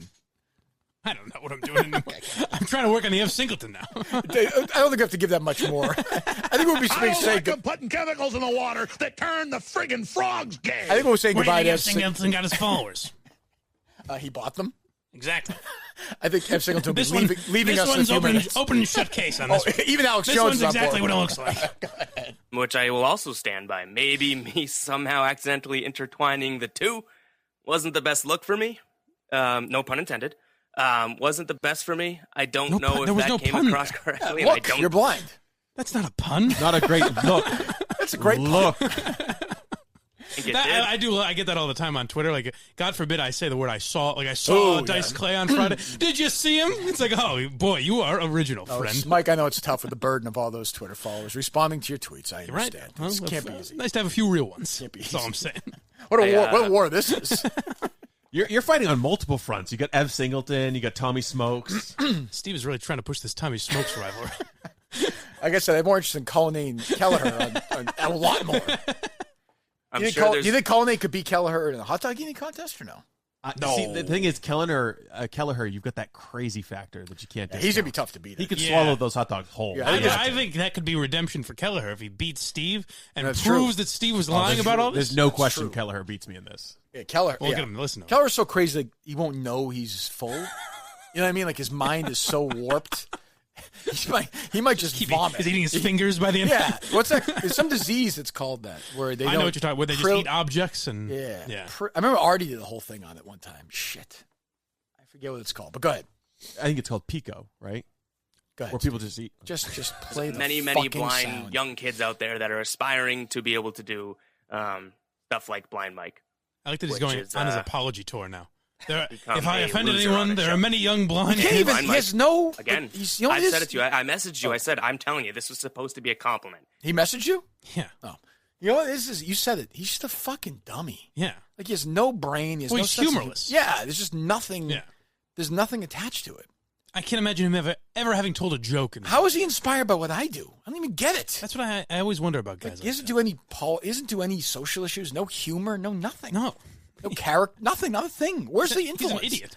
Like I can see Mike or somebody. You know, I think there's some influence there. I Sure. hope. Or other people. I get that, but I don't get. MHB. I would say Definitely, yeah. So but MHB. What a coaching tree. I dare say MHB has told a joke in his life, said something of value in his life. Where Ev Singleton, it's just fucking bland and nothing. There's just nothing there. No, zero. Go ahead. Came out incredibly wrong, but it was supposed to be a compliment. I had said that I've shamed play my the family. loser stick on the show, and that's probably why you ended up landing the gig, so congrats on that. But you are still a loser. You're a life loser. Kirk shits on you. You know what I mean? Like I'm not as cool as personify Ev Singleton. that loser. I haven't risen to the level that Ev Singleton has. No, what does he do? His existence. What do these people do? Idiot. He reads sponsorships on these podcasts. I heard that. That He I doesn't don't, have- he that doesn't I don't have get. ads. I don't know how that happens. So he sold more than, say, Cullinane. Well, yeah, but I mean, come on. Right. It's not Culliнаne's a bigger it's not a loser than compliment. Singleton, though. Well, in the sales world, sure. Right. Is Cullinane back from Cullinane said more interesting things than Is this. Cullinane back from his break? I mean, is he... Because I know you said he just was tapped out. We had a mental block. Is he okay now? All great writers, as you can attest to. Yes. All great writers kind of go through that phase, and I think he's back now. Yeah. He is back. Okay, the show being... It was the weekend. He was a little dry on the weekend. right. The show being back now... Did he that's do like a some live juice. Instagram thing? He posted a video to Instagram announcing the contest to be a part of the hot dog eating contest. Oh, some tweet something saying that what listeners would like us to talk about. And somebody said they want us to talk more about music and books and TV. And I'm like, why are you tweeting this shit out? What the fuck are you doing? Go sell something. Oh, you wanted to have the content roll. Who, Dave? Yeah, That's remember? true. He's got a hand in sales and a hand in content. Although I'll notice creative you did open the show talking about music, so maybe you That's subconsciously true. took Well, not Culliнаne's really. words Somebody to heart. did die, but that's true. How would you rate Dave's performance considering his two roles Zero. are A zero. his two roles are sales and Zero. content? Well, no, run into Instagram. He's done a good job with the Instagram. Yes, but if you Jesus take Christ, he's done a great job. He's done a great job. He's done a great But if you job. take He's done that a- out of it. we shit on everybody, but Cullinane Not we have to Cullinane. say Not he's doing a great job. Cullinane. Before we shit on him, why can't we just agree that he's doing a great job on Instagram? I'll write it. Would it be important to him if I made it a document to sign? He's very sensitive. Okay, then we can shit on him for everything else he sucks at. If you can, I'm trying to think, make a video saying that Cullinane is great, and he can tweet that out and pin it to All right, his put Twitter. this on Instagram right now, dummy. Okay, ready? Okay. Dave Cullinane is doing a great job running the Instagram account for the Kirk Minihane Show. Dave, I'm very proud of you. You're doing a great job. You tripped on account. Could you say that again? Account. You're doing a wonderful job. Congratulations. Now that we're done with that, Be editing that out. you haven't sold a fucking thing, and your content contributions have been zero, correct? Well, other than when he's on the show. True, Yeah. which was a zero the other day. Kelleher swallowed them. I mean, that was just survival instinct, right? I understand, but I'm saying for the show Well, hey, itself. look who's invited back, Keller. But you know what's going to happen now? What time is it? It's 9:50, whatever. Whenever he's listening to this part today, 12:46 or something, I'll get a text like, "Oh, it'll make no sense, passive aggressive. Oh, yeah, I guess I'm just busting my balls for nothing. Guess I'm just a fucking idiot. Yeah, oh, sorry. Hey, it hurts. I'm not here to defend myself. It hurts, okay? Guess I'm just jerking my dick yeah, around. Yeah, you want to break my fucking dick over this? Sorry, I'm fucking sorry. sorry. I mean a pain in the dick. That's what it is. So, yeah, sorry. What do you want me to do? Okay, yeah, fine. I'm just trying to do my job. Whatever. Fine. It's okay. No, it's no big. I just didn't understand. I thought it was something else. Okay, no problem. I'll text back because I'm an idiot. I'll fucking fall into this trap. What do you mean, Dave? It's like 2001. What do you mean, Dave? And he'll be like, nothing. Don't worry about it. It's fine. No, it's me. It's me. It's not you. It's me. I just have to get over it. Don't worry about it. It's fine. Don't worry. But maybe I should be doing something else. I'll look at this and I'm saying, why am I doing this? I don't give a fuck about the Instagram account. I don't give a fuck about Cullinane. Why am I doing this? It's a money-making opportunity. That's a Cullinane drop. Right after you Cullinane said... thinks it's a $5 million a year show. Yeah. So far, by Cullinane's contributions, we are $5 million short of that total.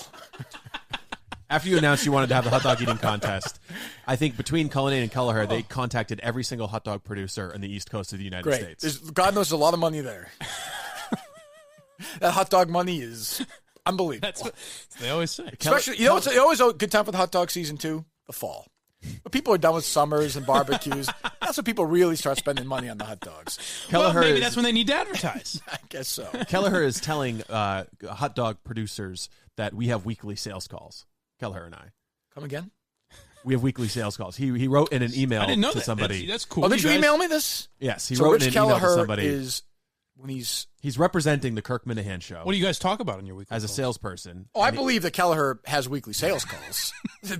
They're just in his bedroom with dolls. Like, there's no doubt. He has a Steve Robinson doll, the DEC doll, which is all fucked up. And he says, Steve, by the way, you're funny on the show, and they give you credit for it. Right? The Kirk doll is way up top. His sister comes in, whatever. And then, what do you mean? Mm-mm. But he sits there in his little room, and his mom's like, it's dinner time. He runs downstairs. No, it was good. I came close to a couple of sales, Mom. I was just talking to the guy. Yeah. Mom, on a sales call. Please, Mama. Rich is doing really. All the other moms should have their lunch. Rich is doing really well. He's in sales. Working for the now. Kirk Minihane Show. Yeah, he does sales. He works for Barstool Sports. That's essentially what they tell people. I assume he works a for sales Barstool guy for Sports. Barstool. He's part of the sales staff at Barstool. What's he selling? Oh, he's on calls all day. He keeps the door closed. There's no phone in there, but he's on sales calls all day. You don't like this, do you, Steve? No, I asked it before. Can I tell you something? Would you rather have Bob Murchison calling your advertisers or Kelleher? That's a good question. Welcome to this world, though. Yeah. This is what you get. I know. This is what you get. So do we ask him to stop or no? Absolutely. No. Keep calling hot dog salespeople. Well, do you think telling Rich Kelleher to stop would be an effective method? You're doing a great job, Rich. Very good. Keep plugging away, buddy. You know what I think we need for a sponsor? But Rich Kelleher's assignment. Well, hold on, fine, but 1 second. But isn't it part of his job? I'm just putting myself in Kelleher's shoes for a second. As a sales guy, is it part of his job to say that we do sales calls once a week to make it seem like we're doing that? Isn't that okay? All right. No? Sure. You're listening, Rich? Isn't that true, though, or no? No? Do you not think so, Mike, or no? I don't know that world as much as Steve. I can see what you're saying, though, yeah. I don't know. I think sales guys do bullshit once in a while. When there's big hot dog money on the line, I guess so.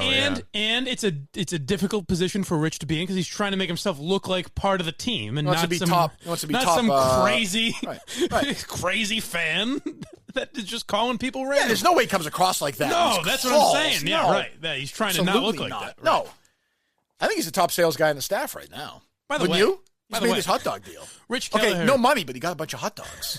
He did. We get a percentage of that, right? Yeah. No, he didn't. We get to eat some of that. No, we do. I'm saying we get a slice of that ad rev. He didn't make the deal though. Who did? I did. Oh, sorry, Steve. God, come on. But even you closed it. Yes, fucking closer. Go ahead. Rich Kelleher, who's admittedly mentally ill, we don't feel the need to pepper him with compliments when we make fun of him and preface it with, "But he does a great job." But he legitimately could kill us, Rich Kelleher. But for some reason, Dave Cullinane, we have to be like, "Well, he does a great job." Cullinane also has mental illness. I mean, that's true. Obviously, he wasn't loved by one of his parents. Something like he needs that. He needs that love. Yeah, that's true. It seems like, especially for me, I don't know why. Like a father figure. I don't want to be his father. I'm sure his own father did want. It's like Mike. Sorry, Mike. You're a winner. You're not a loser. You're a winner. Hey, thank you. You're a winner. Thank you. So, how does Kelleher put this in the email? How does it read? Let me see this. I will pull up the email. Thank you. I'm actually interested in this. Kelleher's more interesting to talk about than talk to. His emails are not. I thought this first email was good. They're not horribly written, yeah. You know what I'm talking about? Yeah, I do. That was not bad. Did you have any? Put it this way: did you think that guy was that crazy? Reading that email. If you only had that glimpses email, of it. That the of spreadsheet that level of madness. The spreadsheet was a little crazy. It's not fair because we know he's crazy. Right. It's true. If you didn't know if you just thought this was a sales guy, you wouldn't find that odd, would you? No, and I don't think he's crazy. No, no, neither do I. fucking sales call. Steve's the only one questioning him here. I think he's a great guy. Can we call Kelleher real quick? Nah, you know what? You call him after the show. I can't do the sales call at 2 today. Can you tell him 3 o'clock today and then just do every day at 3 this week? Is that okay? Every day at 3 this week, yes. Tell Rich that, and then at 3 o'clock, he'll go upstairs. And do you know how depressed I would be if I found out the 3 of you were calling without me with Rich Kelleher? Just talking shop. He's a creative guy. He's got ideas. What's crazy about this show is if you're crazy enough, you're going to get a role. You'll stay. Yeah. You're going to get a role. You'll stick around. Dude, are the people coming around on Kelleher at all? The Minifans or no? I didn't see anything one way or the other, really. Okay. Maybe the hot dog contest might sway some voters. Be great radio, the hot dog contest. But I don't By the way, as I always say, it'll make me laugh. So I thought of this because someone suggested it over the weekend. If you would rather have, I will compete in the hot dog eating contest if you can get Gary Tangway to do play-by-play with you. Well, that's not going to happen. All right. Just thought I'd throw it out there. He's not going to do that. That's disappointing. Yeah, well, too bad. Everyone listening knows who you're talking about. Go ahead. So here's the first email. This comes Thursday. Think of, as I always say, I know I say this every time. Just picture where he is when he writes this. Rich Kelleher? Yeah. Like, where is he? In his dimly lit room. Or is he like at the library? He's one of those guys I can see him like at the library in town. You know, he's just killing time all day. Interesting, yeah. You know, just walking around, gets his lunch, kills an hour here, kills an hour there. Essentially your day once the show's over. More or less. I mean, really, what's the difference? Me and Rich get lunch together. Would you have lunch with Kelleher? Sure. Okay, good. You would, right? Yeah.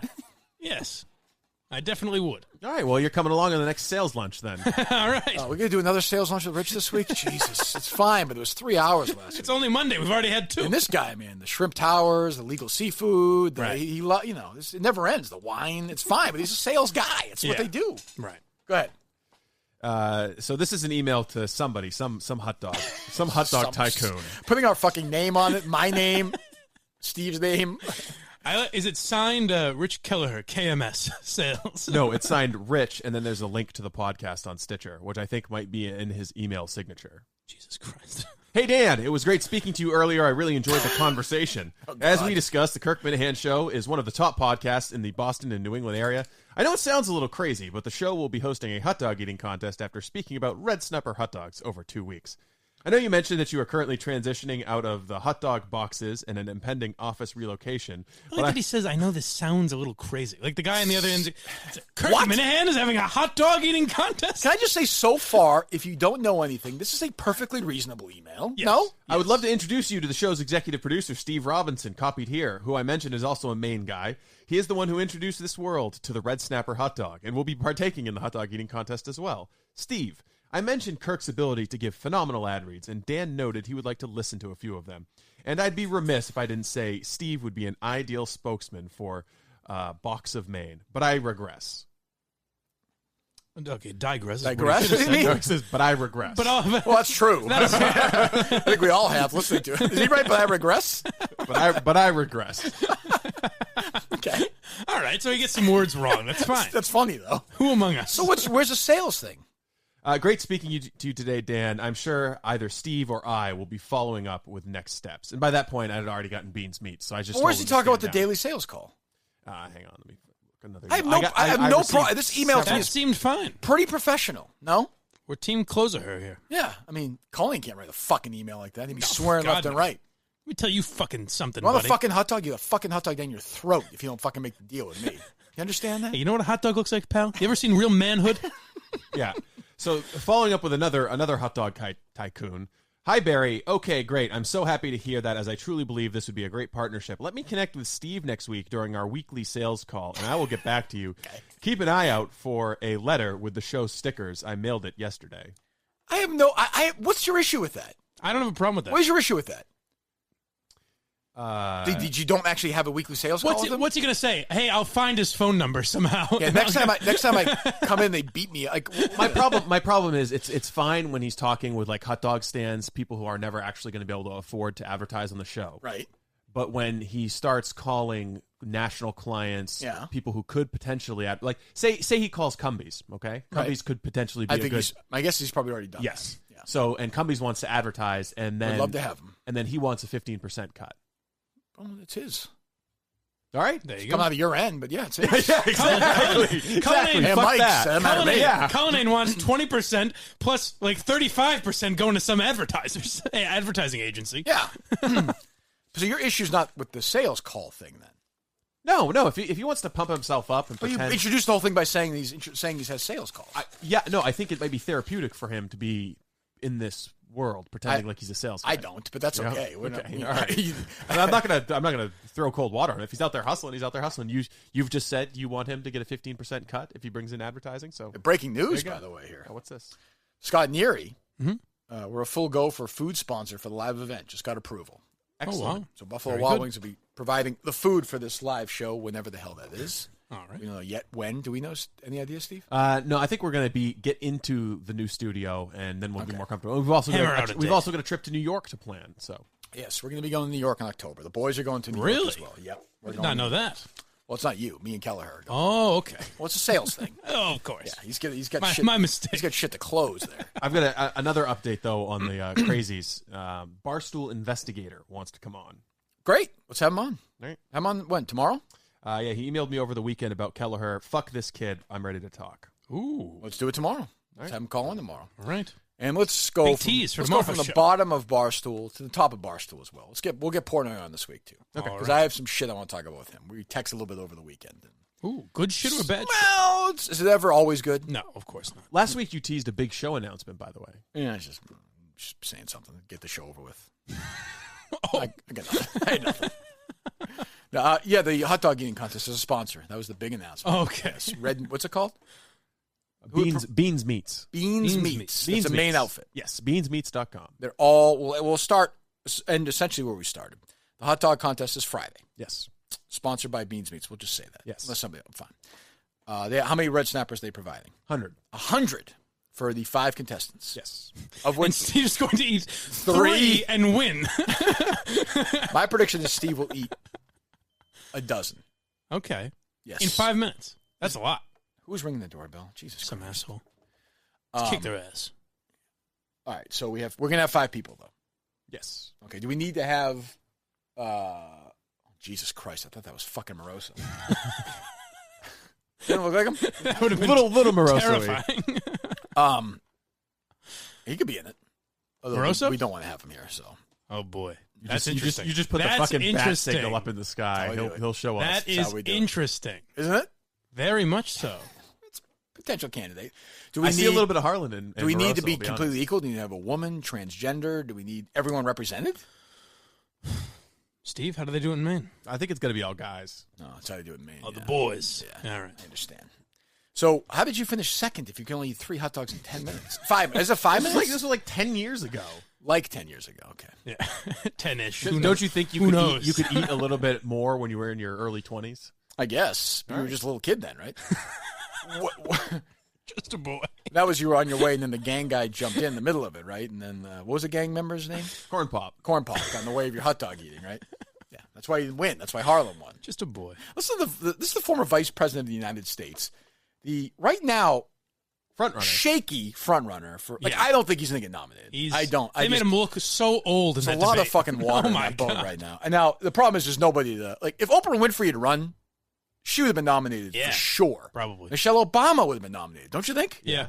For sure. It seems like you almost got to be a celebrity or crazy. I said it the other day, you guys mocked me. If Hillary jumped in today, she'd be the nominee. Nope. She would. Nope. You know why? She can get through a fucking sentence. No, she's got the same problems as Biden does. Not like this. She's old. She's walking around with a colostomy bag but on. She could say a sentence. Little Alex Jones, do you think that Hillary Clinton is healthy enough? Absolutely not. And now she is. She's gotten better. She's recovered from the last election. Okay, anyway, go ahead.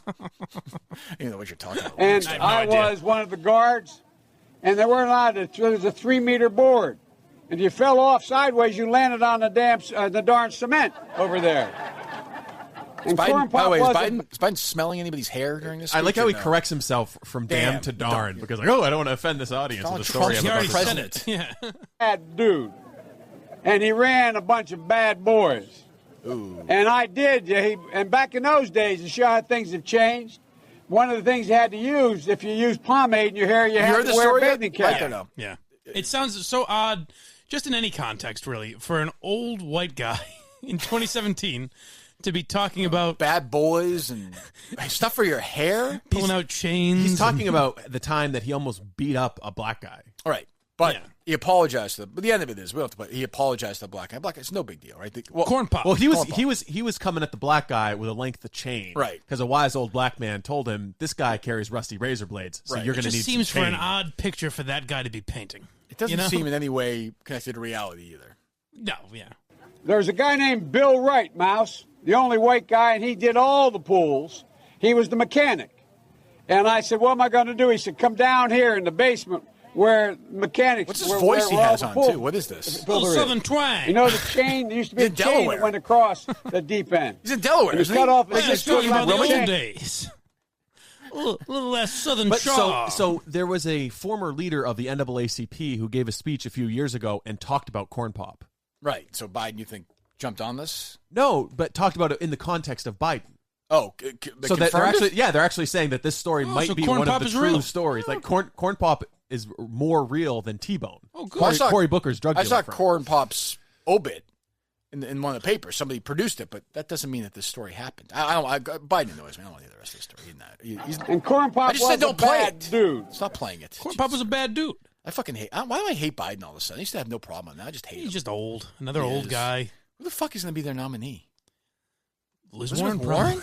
Yeah, probably. She's going to be the nominee against Donald Trump. Unless people start voting the right way. I don't think that's going to happen. Come on, baby. He's polling at like 0. Yang also has like a massive conspiracy against him because he doesn't get the kind of attention or he's right. Yeah, he doesn't like that. They tried leaving him off the list on NBC.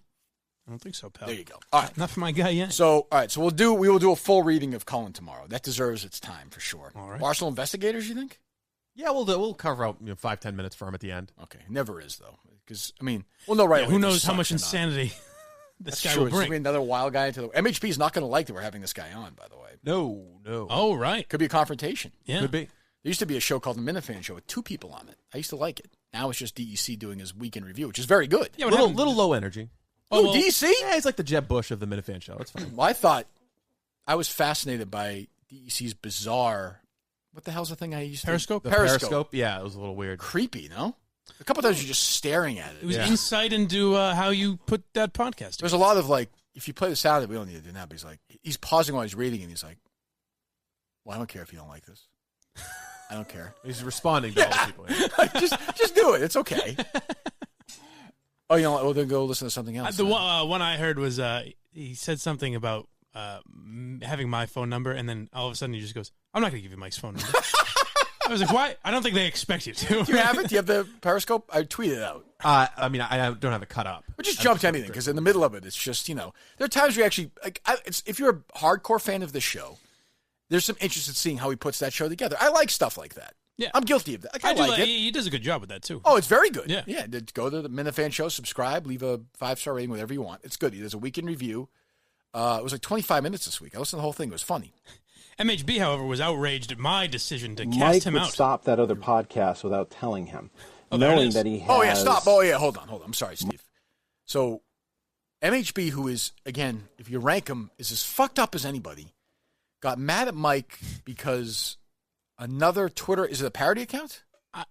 I don't even know if it's an account at all. He went to go look up the Twitter account for their old podcast. Which is sad in its own way, but yeah. He had what's going to be there? Nothing, right? Evidently. He typed in the wrong handle, and the page came up empty, and he deduced that Blind Mike had deleted the account without contacting him. But doesn't he follow that account? Yeah, that's what I don't get. Wouldn't you just, isn't it on Twitter when you click...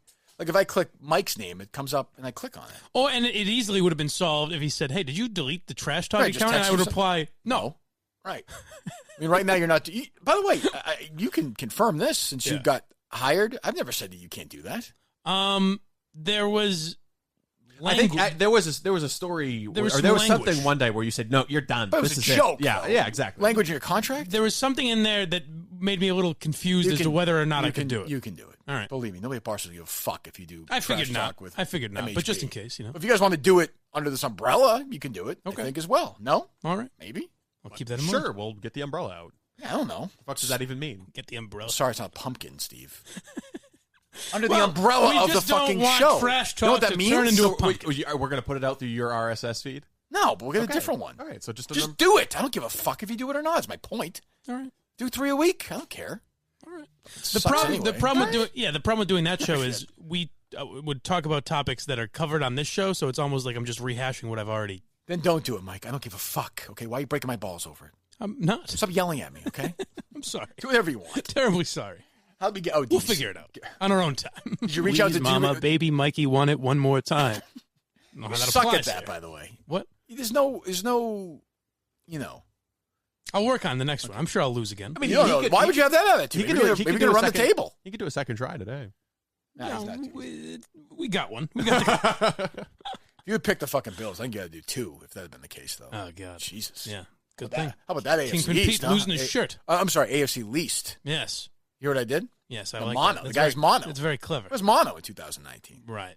Go ahead. Let me hear Mike's phone number, as I have Mike's phone number. That felt really strange to me. But he's always looking for. He's insane. So he's always looking for. I think of everything from the perspective of somebody watching this live on Saturday afternoon at their house. DC's his kids are upstairs saying, "Daddy, will you take us to the park?" Starving, Dad. I haven't eaten all day. But there's someone. But as sad as he is, and he does a great job again. Nice guy. He actually has the thickest skin of anybody. He does actually. Yeah. He's doing this, which is awesome. It's really good. Go listen to it. But there's somebody on the other side watching that live. It's like that guy in the Truman Show who always watches on the tub. In the tub, he's just sitting there waiting for DEC to talk about how he cuts something up that somebody else says for a podcast. Yeah. Well, what's more strange than that is even like me doing a podcast in my house alone, or the likes of Rich Kelleher doing it. It's like there's no one around, or Rich Kelleher's family's around, whatever. DC has a wife and kids. Well, he's got a couple hours on his own. It's a hobby. What are you gonna do? Ooh, I think we do need a Kelleher solo podcast, though. Yeah, why not? It's Rich time. I would listen to 20 minutes a week. Yeah, that'd be interesting. But listen to DC. The next conspiracy. The other thing is he's kind of said on Kirk's show, I want Kelleher on. He's kind of said to me, I don't want Kelleher on.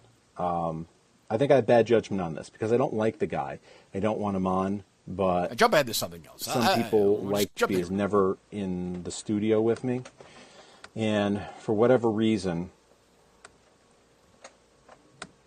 I got to reboot this thing when it doesn't work. Please bring pizza pronto. That's right. It looks like the footage you'd see in the documentary when they're like, he seemed like a perfectly nice guy. It's just bizarre. He's got a weird look, and it's funny. What's going on? People showing up now? I guess we got to get out of here. All right, let's get out of here. Well, anything else for tomorrow, for the rest of the week, Steve? I think a great mind, Steve is. Quick. Dave I love Portnoy. that. I always steal that from when Rickles did. Yeah. Did I tell the story? Yeah. Oh, with Eastwood. Yeah. One of the great minds. One of the great thinkers. Yeah. He's like, Claude, how many years ago did we do that movie together? And he puts it right away. Eastwood's like, God, he rips it right away. It's like, one of the great minds. Go ahead. No, nothing.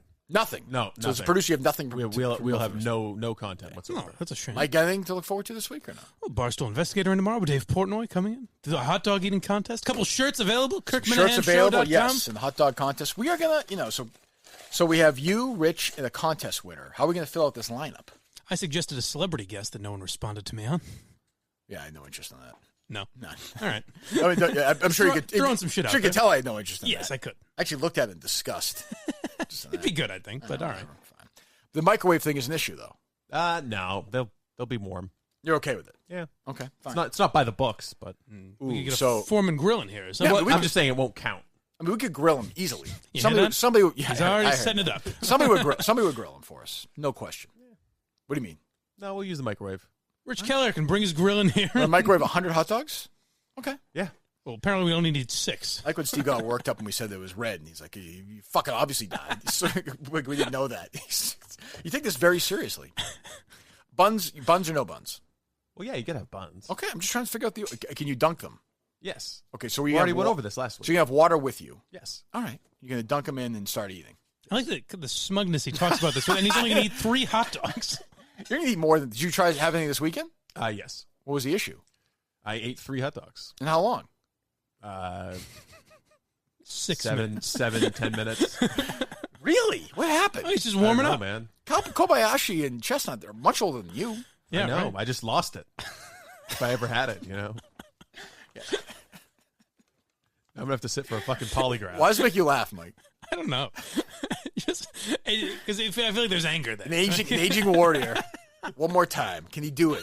He wants a piece of Harlan, but he knows he can't handle it. We got to start at the bottom again if you want another shot at the title. I'll tell you what, if I do better than last place in our hot dog eating contest, I will go back to Dexter. We're going. No. We're going to Dexter. That's you a do done understand deal. that. All right. We're doing a live remote from Dexter. Dexter. We're doing a week's worth of shows from Dexter. As long as, again, you get me the hotel. What's the closest hotel? Newport. How far is that? Maybe 25 minutes from Dexter. Nice hotels? You could probably just drive back to your place in... Oh, that's true. Yeah, in Maine. Yes. Shut the fuck up, Steve. What? The Minifans know where I live. Okay. Well, I'm just saying. Would you want Rich Keller to know where you live? No. I'll tell him. I'll fucking tell him right now. Oh, God. Anyway. Why is Steve annoying me today? I don't know. You seem very agitated with him. He's done nothing wrong. Okay. Good enough. All right. So, yeah, we'll see investigators tomorrow. We'll do the Colin stuff. I'm sure other stuff will pop up during the course of the day. I have no question about that. All right.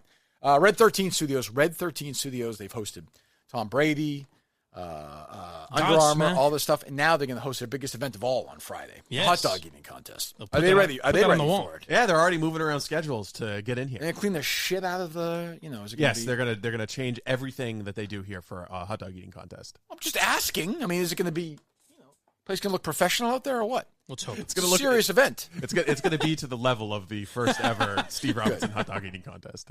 And then afterwards, we'll hang out with Rich and everybody else. And oh, great. It's a Friday. Well, why not, right? Yeah. Michael have lunch Fun with him Friday. After. Like I said, Keller could eat 50 hot dogs. He'll go to lunch with us after. He doesn't care. He doesn't know. He doesn't understand. Just keep eating. Yeah, just eat 49. I'm predicting that Kelleher finishes his 10 hot dogs and then just goes and starts eating other people's. If Keller eats 20 hot dogs in 5 minutes, he can have Mike's job. Okay. 40 hot dogs. All right, we'll be back tomorrow.